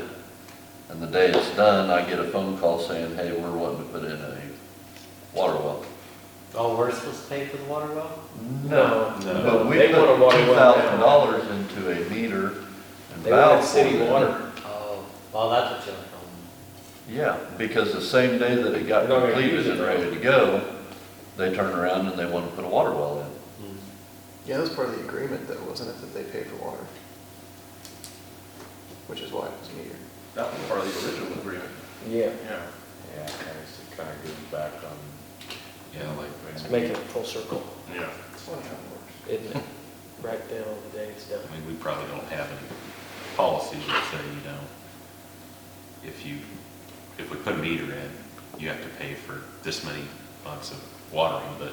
No, but we have bills that say whether I they get a understand, water well or no, I not. understand that. I mean, it's, you know, frustrating. I'm just Well, and that, I mean, and that, figuring out how to. and that's the hard part in a normal situation even, you know, some of these houses that are rentals, you know, we get people in and out and, I mean, it's, yeah. Just frustrating, we didn't send them a single bill, and Jason ordered us, electronic 2-inch meter that was, you know, $1,600, I think, and a lot of time spent up there when, you know, they were told, you know, this is gonna cost a lot to water the city water, and we didn't even, you know, get us in a bill, and that's pretty You told them the aggravating. first meeting they ever came to, and they told us they were gonna fix that up, and you told them right in the meeting that they should drill a water well up there Yeah, to water their grass. yeah, I mean, It's been about what do you 6 do? months ago, I don't know. 4 months ago. Make them reimburse the city. Yeah, The only way I would be for it is if they reimburse us 100% for our material and the labor that they put into putting it in. Yeah, or make them, or tell them they can use it this year and we could revisit it next year or something along those lines. We have to recover those costs somehow. I mean, we did that at their request. I mean, Yeah, they they requested, were they actually would- breathing down our neck to get it Yeah, done. I I mean, think that's fair, either way, we need to recover something. Would you like me to give them those two options, or do you guys want to decide? They asked about How much what was meter cost, didn't they? Or did they? They didn't. Didn't they never never ask. did. It was- Jeff roughly told me, he said just without labor, he said, I'm gonna say that was right around 2,000 or a little bit Yeah. more, just for material. it's half that in labor. I'm I sure. mean, that was pretty significant putting it in, wasn't it? Yeah, oh, yeah. So, I don't I'm know. okay with the two options Ross said. I don't know how you guys feel. We need the money somehow. So the two options are reimburse, we'll run it for a year. Well, I mean, I'm just saying to try to just get some recovery. I mean, you know, Yeah, I mean, revisit it in a those are- year, you know, use it this year and then talk to us again in a year from now, or just reimburse us and let them drill the well, I guess. Or they won't do any watering this Yeah, I mean, yeah, So I'd say our best is let's get reimbursed and we'll approve it. yeah, I mean, That's Yeah, fine. I'm fine with that. I mean, Have they run it at all? The water? No, no. Has that guy come out to do that project yet? I couldn't tell you how will that work then? That meter is in their name, or they're just gonna want us to pull that? Well, I mean, they're gonna get a minimum, they're gonna get a Well, because it's, meter How bill every high month then? like everybody else, whether you use your water in your shop or not. and you- Or we keep our stuff and just charge them for labor. well, we're gonna keep it no matter what the city But let's owns. just charge them for labor. But what Ross is saying is whether you use water every month or not, you get a bill for it.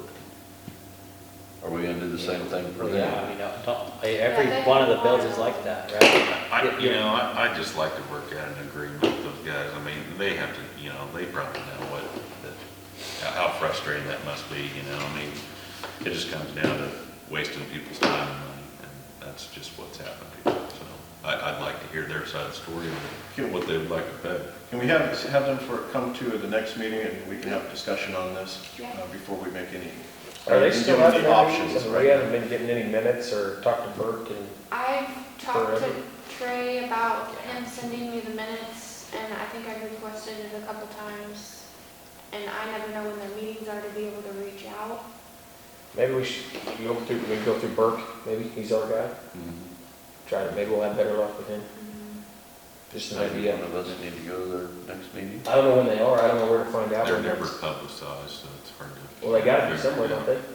They got a Facebook page or something? It's Gotta not be. in there. I don't think it's anywhere. Don't they legally have to? Well, they need to, unless it's set somewhere that they meet at a specific time on a specific day or not, they can't just call a meeting without publishing it somehow.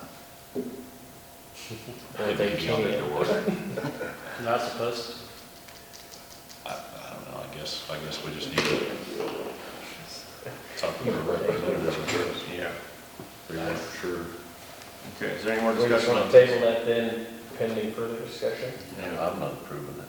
I just, Let's just go ahead and put that on old business. Okay. I wanted to amend the agenda to add a new business inventory. When she pointed that out, I'd been thinking about it before. I think it's important for our guys, I think Jason and Jeff, if they get together and do that. I guess I didn't have that, so that was my motion to add inventory to the new business, amend it. Do we do that or just let them take care of it? I mean, if we put it on old business, once we You're wanting to put receive it on the- old business? Yeah, once we receive the inventory, then we can take it off old business and we know that it's done. That's why I want like to. I add can it. tell you one thing, and I'm just gonna tell you because I'm doing it with the county, entire county, for the It's a lot fire of work. department. Ton of work. It is not a quick process. No. I mean, it's gonna take us till the end of the year to inventory the It's whole rainy. entire county. It's a rainy day kind of deal. I just think it's important. I don't know how you guys feel, Yeah. but I think we should do it. I'm just saying that you won't have a report on inventory probably anytime soon. No. We do have, like, for our insurance, we do have, I need to talk to Danielle a little bit more about that, because I did send her, like, our inventory that's on for our insurance lists. I don't know how much, I mean, you know, I don't know. she's probably talking more on, I just took that as consumables. I mean, our conduit, our 500-foot roll, I mean, isn't that what she's not talking about a high loader that we don't have listed on our balance sheet. I mean, she's No, I talking, think she's talking. she's probably talking just about our 10 in general, poles that cost What we $360 keep, what we keep extra, Yeah, what's cross on handles. It's like hand. an emergency preparedness. Yeah, that's right. I mean, that's, if I mean, anything, just tell her, I mean, or we can present that to Jeff and Jason for at year end. You know, that could just be standard and give them 5 or 7 months prep time, 8 months prep time. I would suspect that he's got a lot of that stuff at the top of his head. Wouldn't surprise me at all, that's right, or close anyway. But get it documented. Is that fair? Yeah. Well, I mean, the equipment's inventoried, it's on our insurance. No, yeah, but like, she pointed out, like, if the shop burned down or a tornado came Right. through, Right.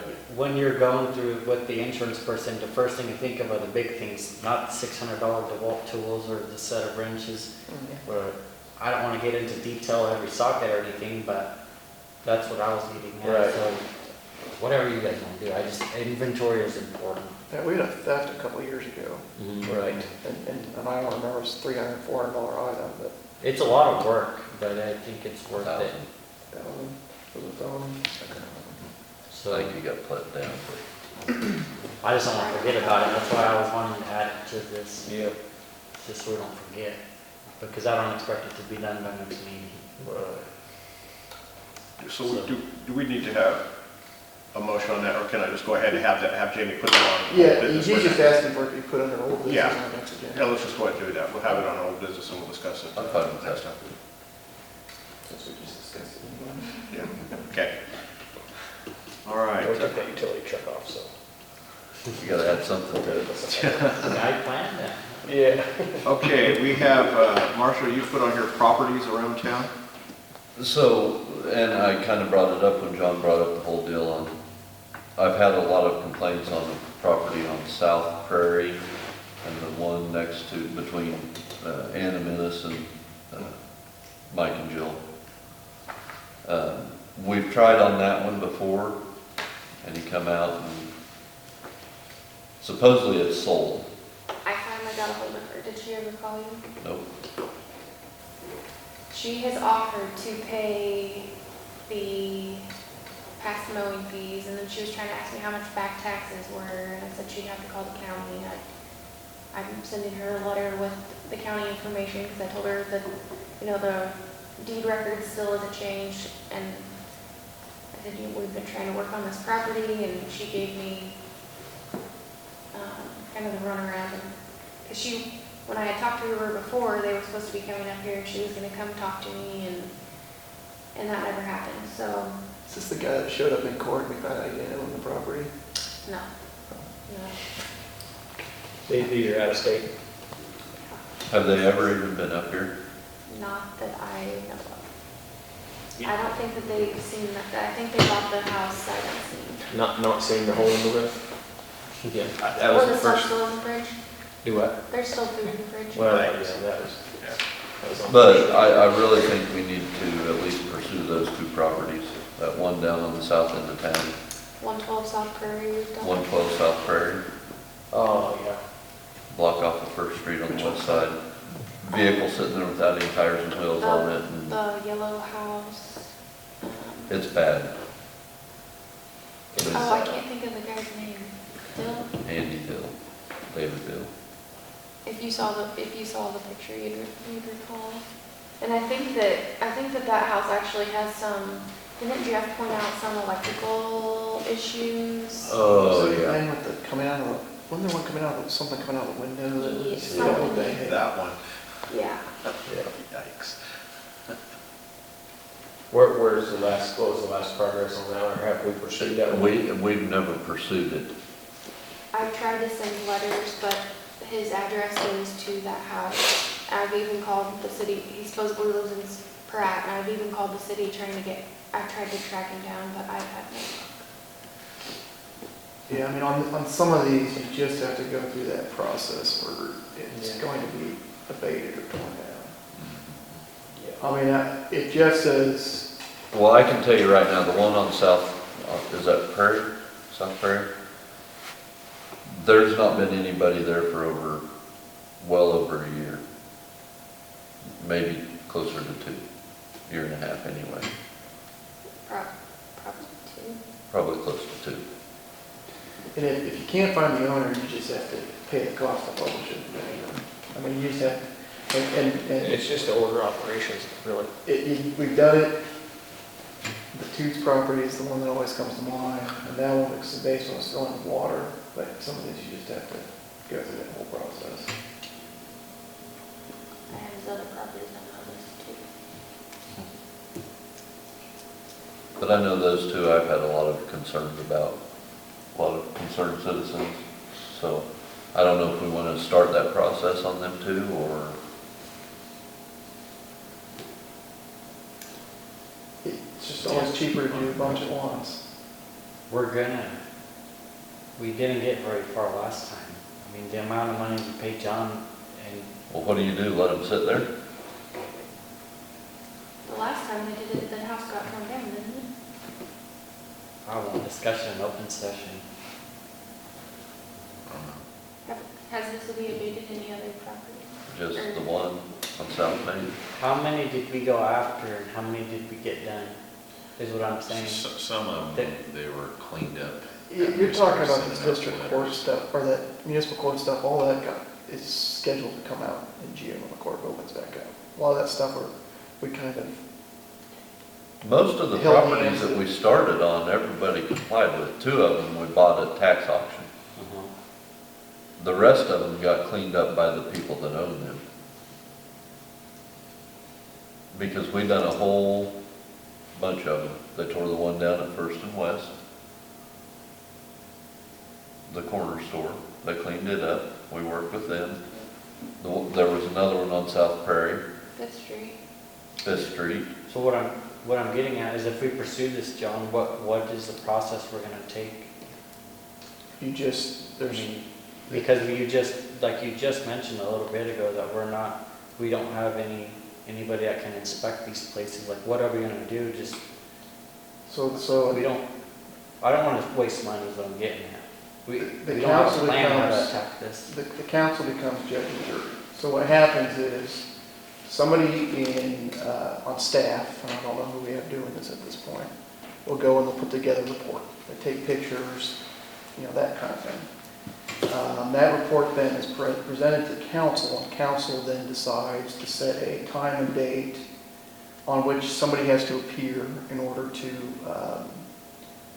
defend their property, okay? And council at that time hears from city staff and then hears from this person and sets a time and date then by which the property has to either be cleaned up or torn down. It's usually 90 days, kind of the process then that's set in the future at that point. And if it's not done after 90 days, council then decides at any point after that 90 days to just tear down the property.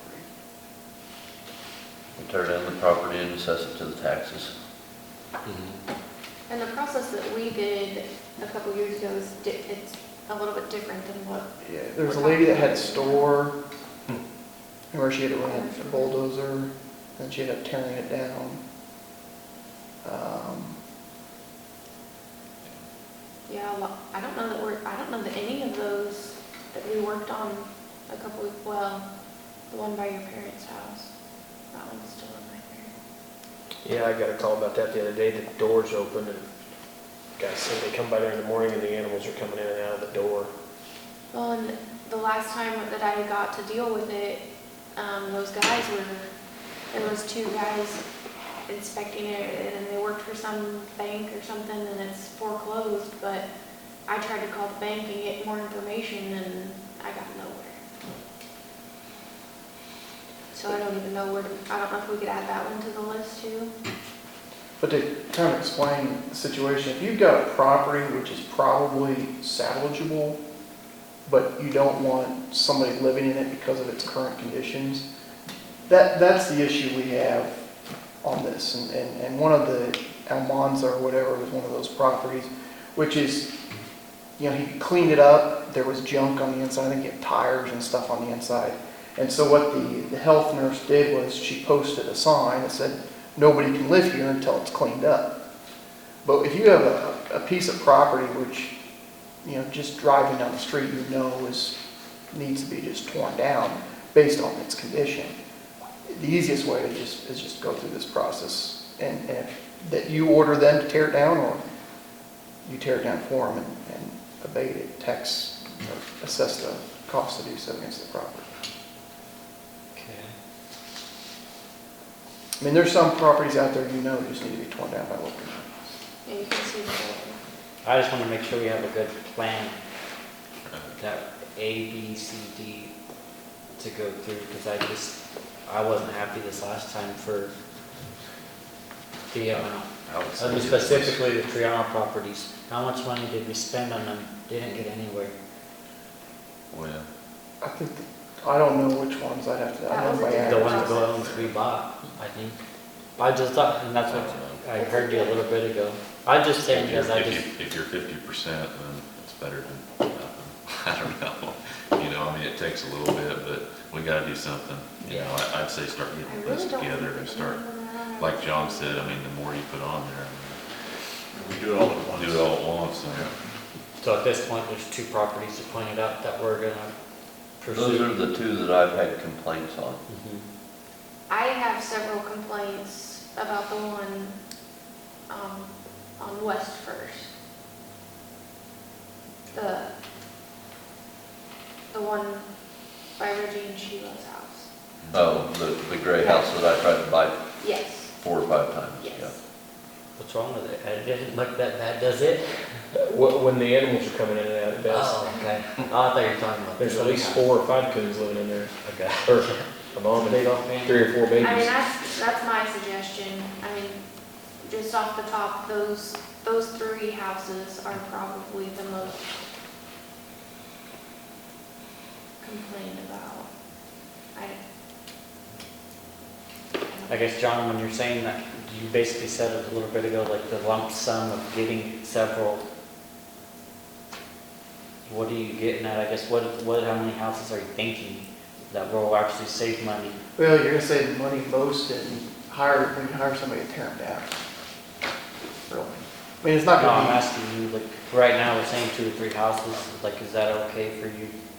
That would, Well, we Cost had 7 or 8 on there at one time that we abated all at once. be, I mean, I'll be honest, the biggest problem is when somebody comes in and they give you a sob story and you gotta just continue it and keep continuing. And I'm not trying to pass the buck, but that's why things get drug out.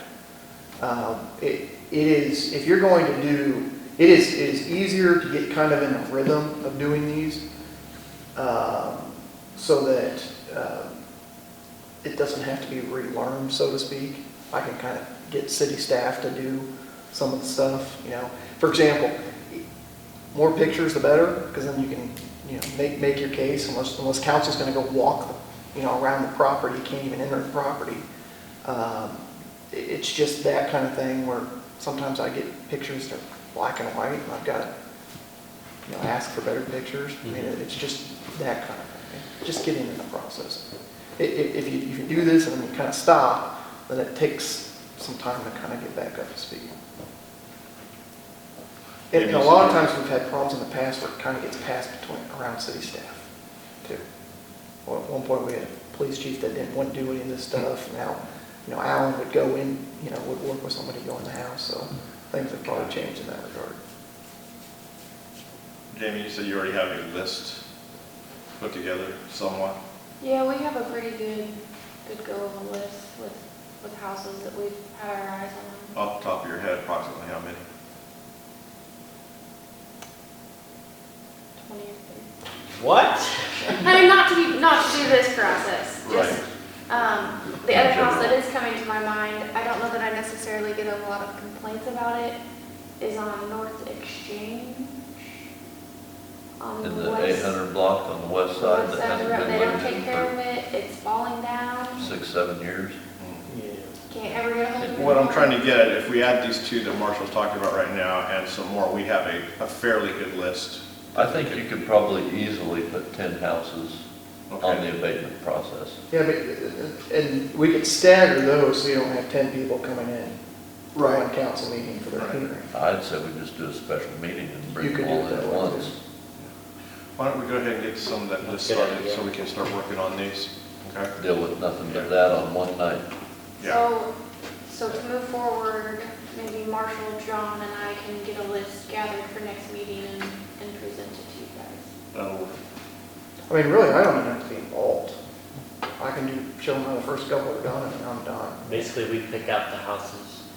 The biggest thing are like, make sure you have proof of mailing, make sure you have proof of publication, all the due process requirements, you know, that somebody, at least you try to get, you know, have them notified, build the file, so you have all the Has pictures. the police department got their new cameras yet?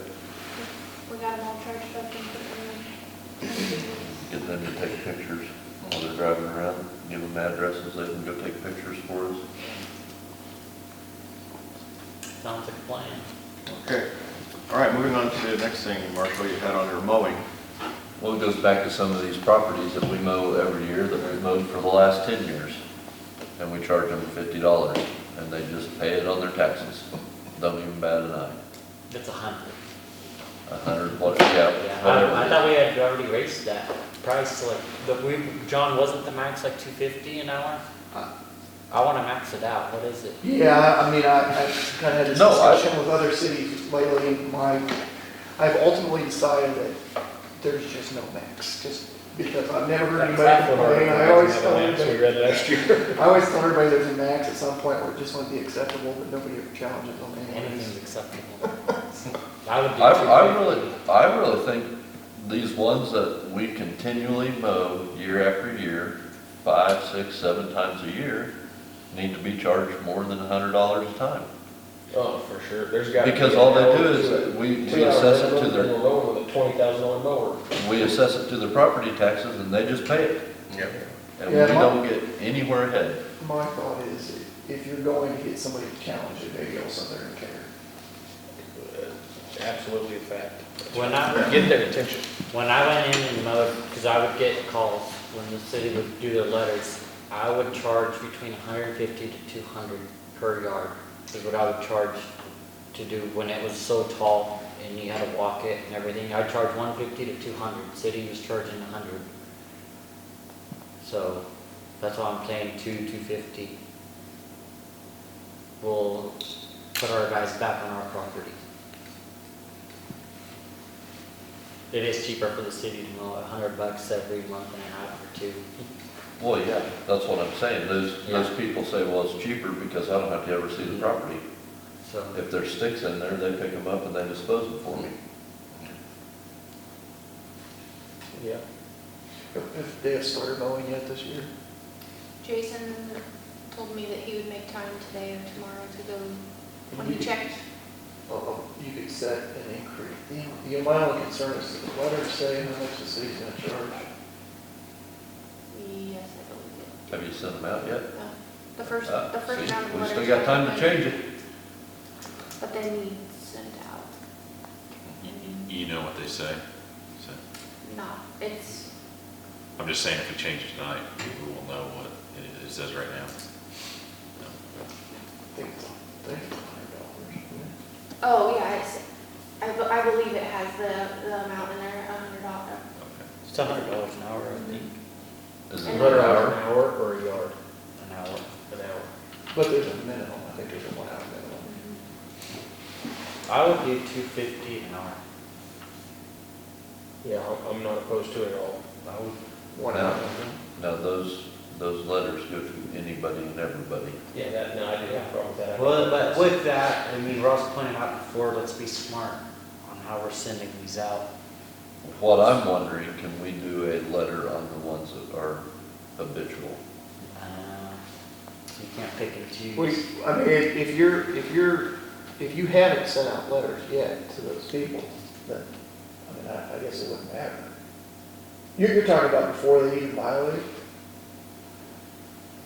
The problem is that there's a provision that requires them or gives them a chance to appeal their grass being mown or something. And so you really can only send it to them when there's a violation. But you only have to send once. You don't have to do it for repeat violations. Right, but the last thing I want to do is send somebody in town that has just not mowed their yard yet. Yeah, And they get a I letter that know, says I get that, $250. I get that, I mean, that's just a discretionary thing. But that goes back to what Ross said, let's be smart about sending these out. I don't know.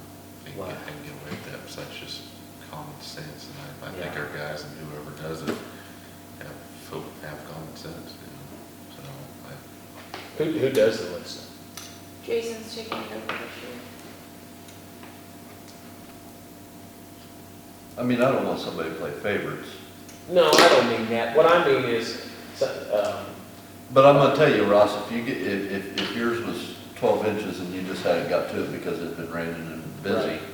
and you got one in the mail that said $250 an hour, you'd come unglued. guaranteed, that's what I was meaning is. And that's what I'm The person trying in to- Texas or the person in Right. Missouri that has never seen the property they own should not be treated the same as the person that is planting corn all week long before it rains and their grass hasn't gotten mowed. And That that's is what I'm what I trying was to doing. avoid. That's why I say, can we, But we also have to remember that there are still busy people, but there are still people that, I like, understand that. you're gonna mow your yard, but there's also people that just neglect it to the point of, you're not Yeah. gonna tell me to mow my yard either. Right. Yeah, I think the mow letters that's a fine line that, boy, I don't want to flirt with. But if you put that 250 in there so that it goes to these people that live out of state and don't ever do It needs to anything. happen. But then again, if it's the same letter that goes to the ones that, oh, I just got behind, Well, I guess I don't have a problem, if you know, because in the years past, you've had to mow that property. I don't have a problem with treating that person different than if city staff knows, so-and-so's been in the hospital, or, I don't have that problem with it. All I'm I wondering. think Jason's watching right now. This is basically who we need to be talking to. But, Jason. but what I'm saying is can we just send the people that we constantly do it, we've done it for the last 5 years, mow their properties, can we just send them a letter that states it's $250 a time? Can it be two different amounts is what you're asking? You can have an ordinance letter that follows the ordinance, and then you can have just a friendly reminder letter. Would that work? I would be fine with that. Okay. Just, hey, you usually mow your lawn, we noticed you haven't, we're just, But is that legal? Like, when you go to you court? just can't, for those people that are in the hospital or whatever, you're not gonna be able to enforce the ordinance against them. I just want to make sure I'm not that going what to you take just said is advantage. legal. Most times Yes. somebody step up and mow it for somebody Well, else if and they know we something. try to pay attention to that, and we have a couple of people that have volunteered to do some of that. I'm not stuff. trying to penalize the citizens that live in St. John and Right. take care of their stuff. I want the people that live out of here that have never been here that own property and we take care of it for them. You just can't, if you go and mow Missouri person's lawn, and you mow person that was in the hospital's lawn, you have to charge them exactly the same. That's the issue. You can't. Okay, so I'd say just set it to $250. That's right. And I guess this is what I'll say. I don't want to send somebody a letter when their grass is 1.5 inches taller than the ordinance reads. I want to send somebody a letter that their grass is 1 foot taller than the ordinance reads. There's quite a few yards around here. I'm not sure some of them aren't even the land banks that are already a little out of whack. And I had somebody call me about it, and I said, call Marshall, because I don't know what Throw me land under the bank. bus. I did, threw you right under there. But pretty sure we already have some, and we might get our own letter sent to Marshall for the land bank telling him we're going to charge him $250 an hour. That's my whole problem with the mow letters. I don't want to send it when it's 8 inches tall when we want it 4. Does So it does it read 9? I don't even know. I never got one. I don't have any. I mow my yard. So That would be the My simple. wife mows it.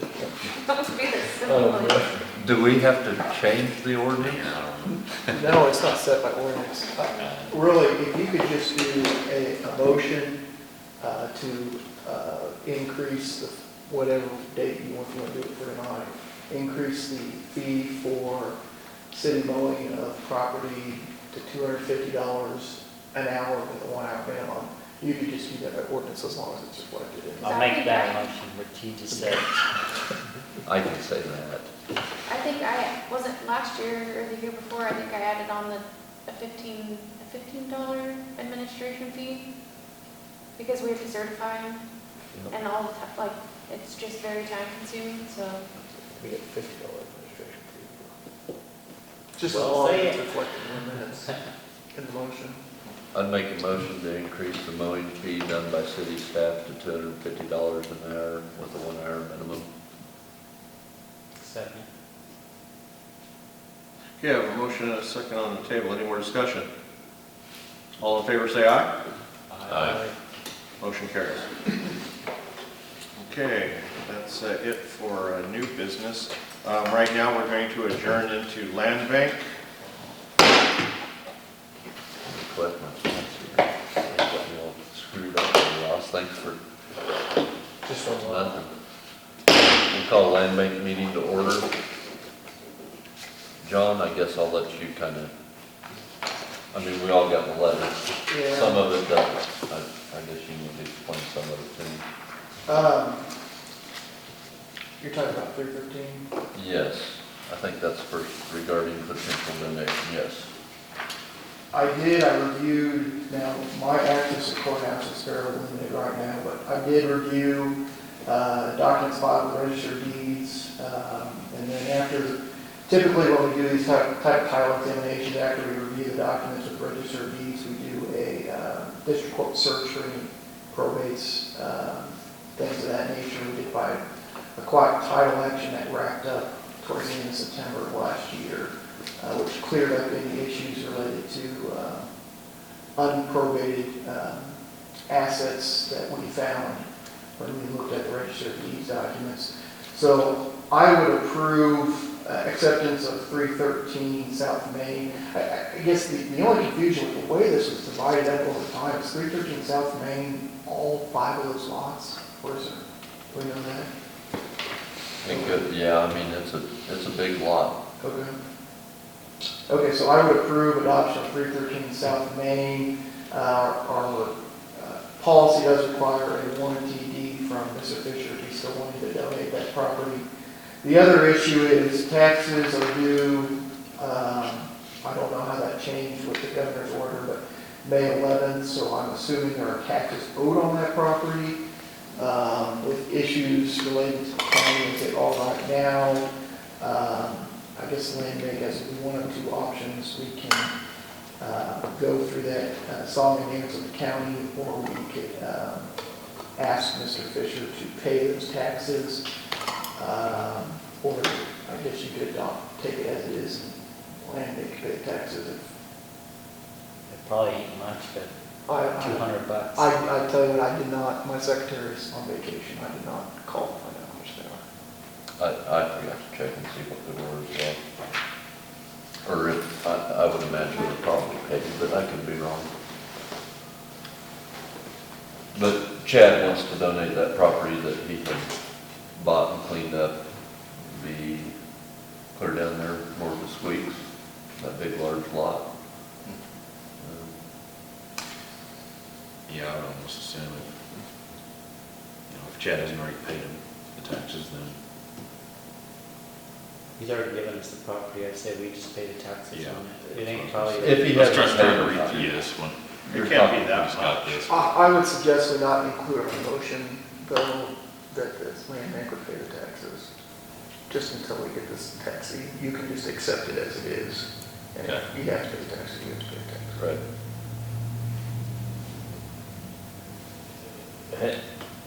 How long is he on 17. I'd have to go back and look at the email you sent me, but I think that's right. And I would, like I said, I would imagine it's, if anything, the only thing that would be owed on would be the second half. that? Right. And honestly, a blank empty lot can't be that much. Yeah. So, I mean, if you guys would like to accept the I property, would just accept it. we'll entertain a motion. Is that motion right? Yeah, I would motion to accept the donation of 313 South Main Street, lots 6 through 11. Got a motion on the table Second. and a second. Any other discussion?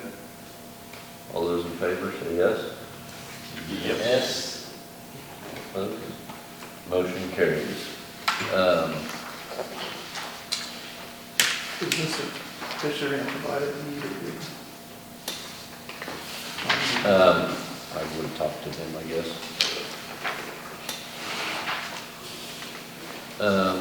The next thing, and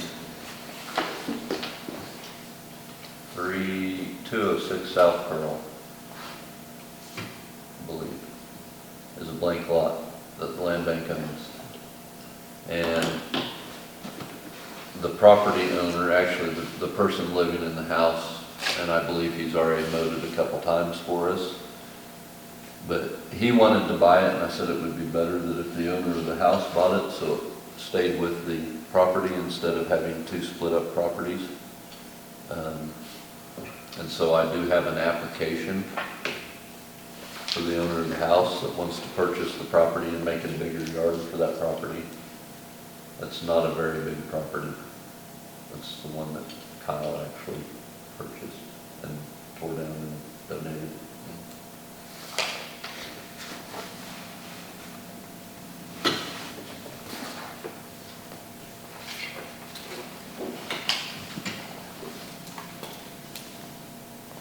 It would save us on mowing my extra lot this year. That Chad lot's huge. It is. Is about 10. that a quarter of a block? I'm not certain, that's a long block. Yeah, it is. Yeah, It's it's a a long- quarter, I think that's a it's- full quarter of a block, or is it over a quarter? I think it's over a quarter. It might be half of it. Hmm. It was at times, it was on 6 different people. at the About same 6 time. to 11. At one point, they were lost in half. Yeah. Did that guy have kids? Then we got Steiner. Put on our golf cart. Is there concrete in that box still?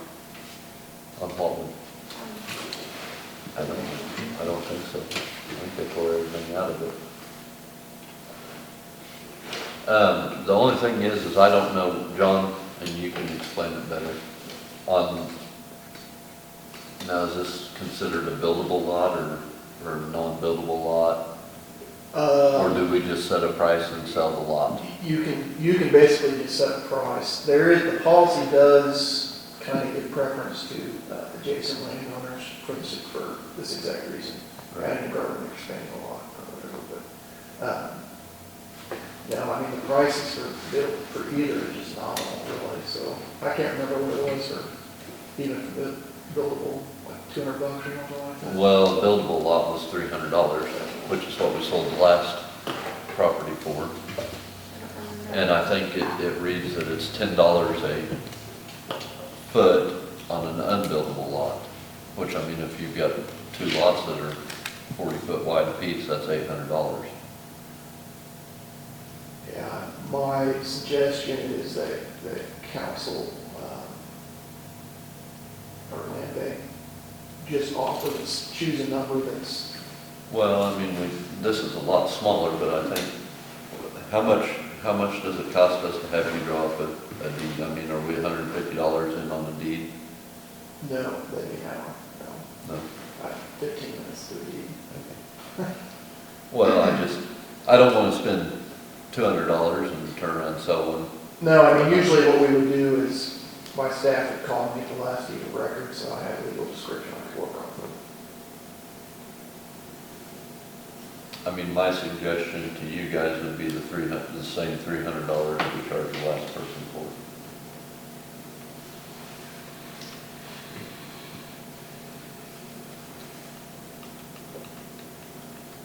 I have a problem with that.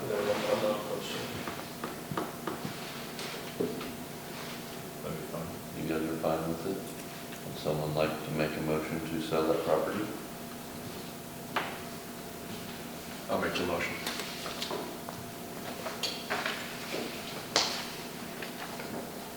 I'll make a motion to, let's see, oh, here it is. Sell the property at 206 South Pearl for $300. And that's it. To, who's it?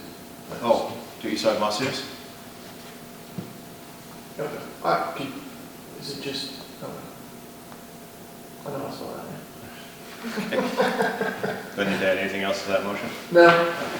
Okay, I've got a motion. Do I have a second?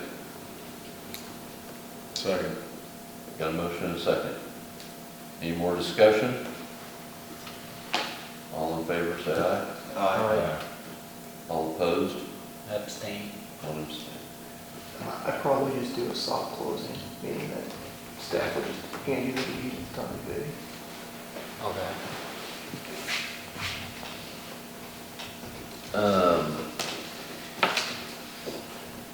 So I don't know if any of you guys read the county commissioner minutes or watched the video. They did go ahead and get rid of the property taxes on the northwest street. We do have another property that is owed $89 and some change on. They brought that property up and I just told them that we would pay them. The land bank would pay them. Are you guys okay with just paying that $89? Because quite honestly, I'm tired of dealing with the county right now. And until we get an answer from the state as far as what the state guidelines say, and we can make this process a lot easier on when we accept a property, the property taxes are abated. And me and John have been working on that.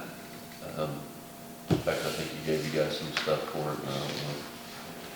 Yeah, can I just say, and this kind of stuff just irks me, just to be honest, but, so, the issue, and I watched the video, and it was my understanding that the issue was that the county was advised that they had the discretion whether to remove from the tax rolls the current owed taxes or assessments on those properties. But the problem is, if you look under B, that's the provision of the statute that we're talking about. And it clearly says the county treasurer shall remove But if you look under A, it also says that the land bank shall be exempt, meaning exempt from ad valorem property taxes each year. So I don't know then with the county's interpretation of subsection B, whether the county's now going to decide to tax all of the property owned by the land bank under subsection A. Because those are exactly the same language. So if you look under D and E, and this is how attorneys interpret these statutes, the governing body of any municipality may abate, meaning that the council, if you guys had some kind of special assessment, which are usually sewers or street assessments, you have the discretion whether to abate property in the land bank, those special assessed fees. The county doesn't have that same discretion. So in the same statute, we've got subsections where the taxing authority has discretion, and we've got subsections where the taxing authority does not have discretion. So then, if there is any kind of ambiguity in statute, you look at the legislative intent, and I went back and I pulled, for purposes of PSID, I did not charge to do this. But you pull the legislative history, meaning that the legislators literally have a 3-ring binder, it's green, and it's got their seat number on it. And all of the bills and bill supplements are put in the green ring binder, and they flip through these things as they're voting on it.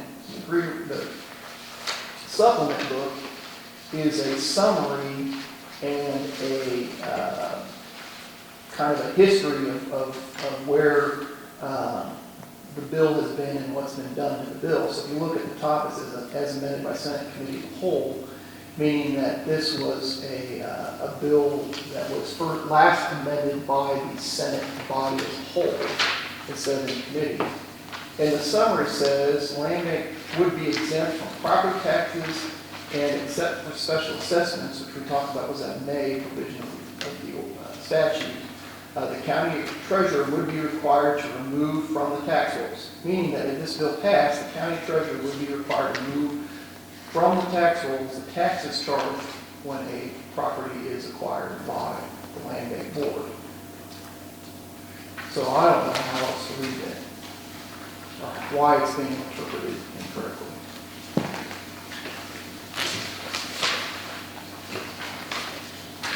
Well, I guess that's for us to figure out. I mean, I still want something from the state or from somebody that says, no, this is how it works. Yeah, I mean, we can ask for an attorney general, I don't know what you mean by state. Well, that I would like to, I mean, just so that we don't have to deal with this every time someone wants to donate a property. Well, if it's an attorney general opinion, it's going to be published, meaning that anybody, any other municipality or other land bank for that matter, could rely on that opinion when dealing with their county treasurer. I would prefer that that request come from the governing body as opposed to from me personally, just because I used to work for the Attorney General, and it's like asking if the sky's blue. I don't want to get an email later as to why I'm saying something like that. So would that come from our city office? It would just be, yeah, I mean, it would be from the governing body of the city of St. John. There's a form basically under statute, and it's a legal, specific legal question, and basically the legal questions we'd ask the Attorney General to opine on would be whether the, well, basically on A and B, so we both clear at the same time, it's just whether the county treasurer has discretion not to remove from tax rolls all taxes, assessments, charges, penalties, and interests that are due and payable on a property acquired by the board, by the land bank board. So is that something I can fill out and? I can send you the statute, you can look at it, yeah. And we I didn't know, I guess I just sent you the actual policy. There's a website he's got that I can use on. And then I'll just have it ready for council the next meeting Yeah. to review before we can, if you guys are okay with that? That's fine. I don't know how long it takes. Do we need a motion for to pay the $89? That's, I mean, the interest on it's gonna be next to nothing. Is that on 206 South Road? Oh, yeah, that's up to you guys. Do we need a motion to pay that, or You just? would do motion,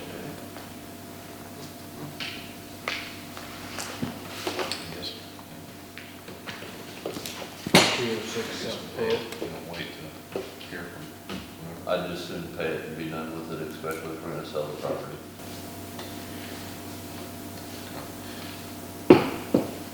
That way we don't hold up anything and we don't have deed issues and it following, and then the county say, well, we're not doing anything anyway. 89 what? Hold on. I think it was $89.73. I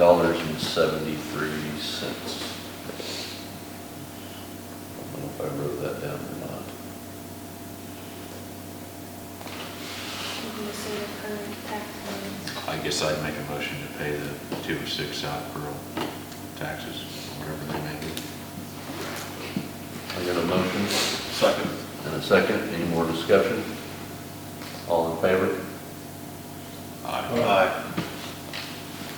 Motion carries. I abstain. One abstain, sorry. And I guess we don't necessarily, that executive session we can close off of there. Mowing our properties, do we want to leave that on the city? Or John, can we find someone that will mow them and pay them to mow them? Will that work? Welcome to. Are we required to put it out to bid, or could we be handpicked? I don't think you're required, I don't know why you would be required to put it out. Would you have to, what, the city have to put it out to bid? To do contract, Yeah. I don't think so, on something like that. No. I don't know, does the person have to have insurance? You would want insurance. If some, especially on those properties, we don't know what they're gonna be mowing over. Yeah. They would need to be insured. So what, do you guys want to leave it to the city for the time being? Do you want to put it out for bid? I'm trying to think of all the properties, the Second Street property, the First and Monroe property, what else South is there? Main.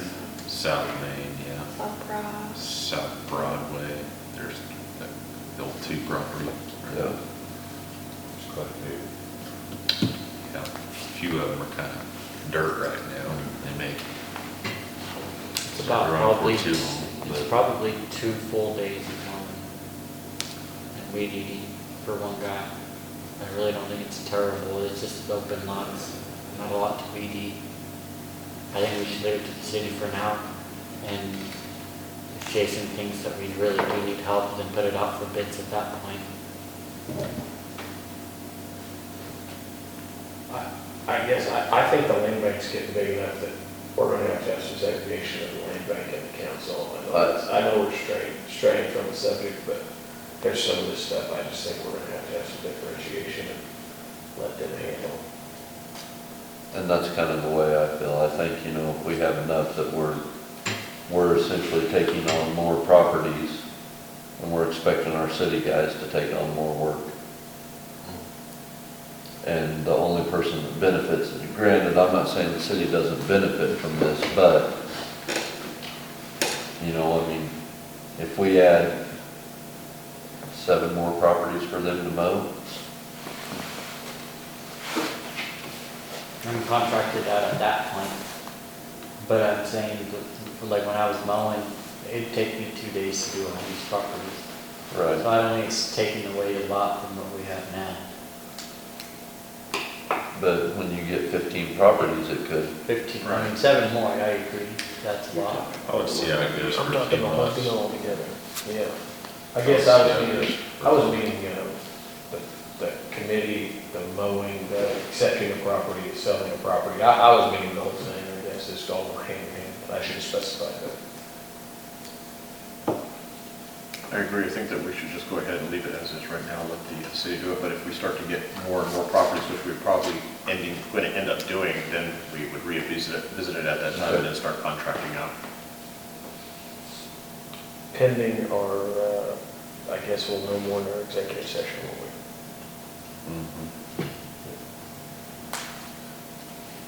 I don't have anything else for land bank, so nobody else does. Entertain a motion to adjourn land bank. So moved. Got a motion and a second? Any more discussion? All in favor? Aye. All opposed? Meeting adjourned.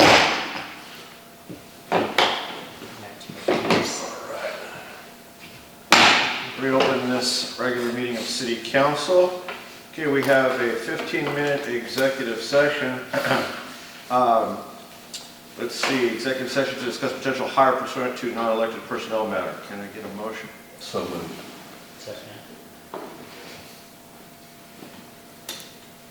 To include everybody at the table, I'm Yes. assuming. To include everybody at the table? Okay. All in favor? Aye. Aye.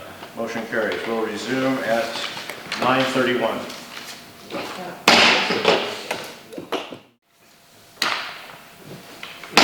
Call this meeting back to order. I make a motion to hire Craig Weigel for part-time mowing throughout the summer for $15 an hour. Second.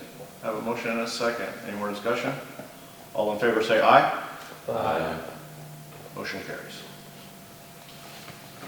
I would make a motion to hire Stephanie Smith as the manager for the pool, Allison Smith as the assistant, and the following as lifeguards: Melissa Williamson, Bree Meyer, Tanner Halling, Colin Halling, Hunter Smith, Adrian Adami, Peyton Meyer, Darby Smith, all of them at their normal pay that was set last year, pending review at next council meeting and with the management. Second. I have a motion and a second. Any more discussion? All in favor say aye. Aye. Motion carries.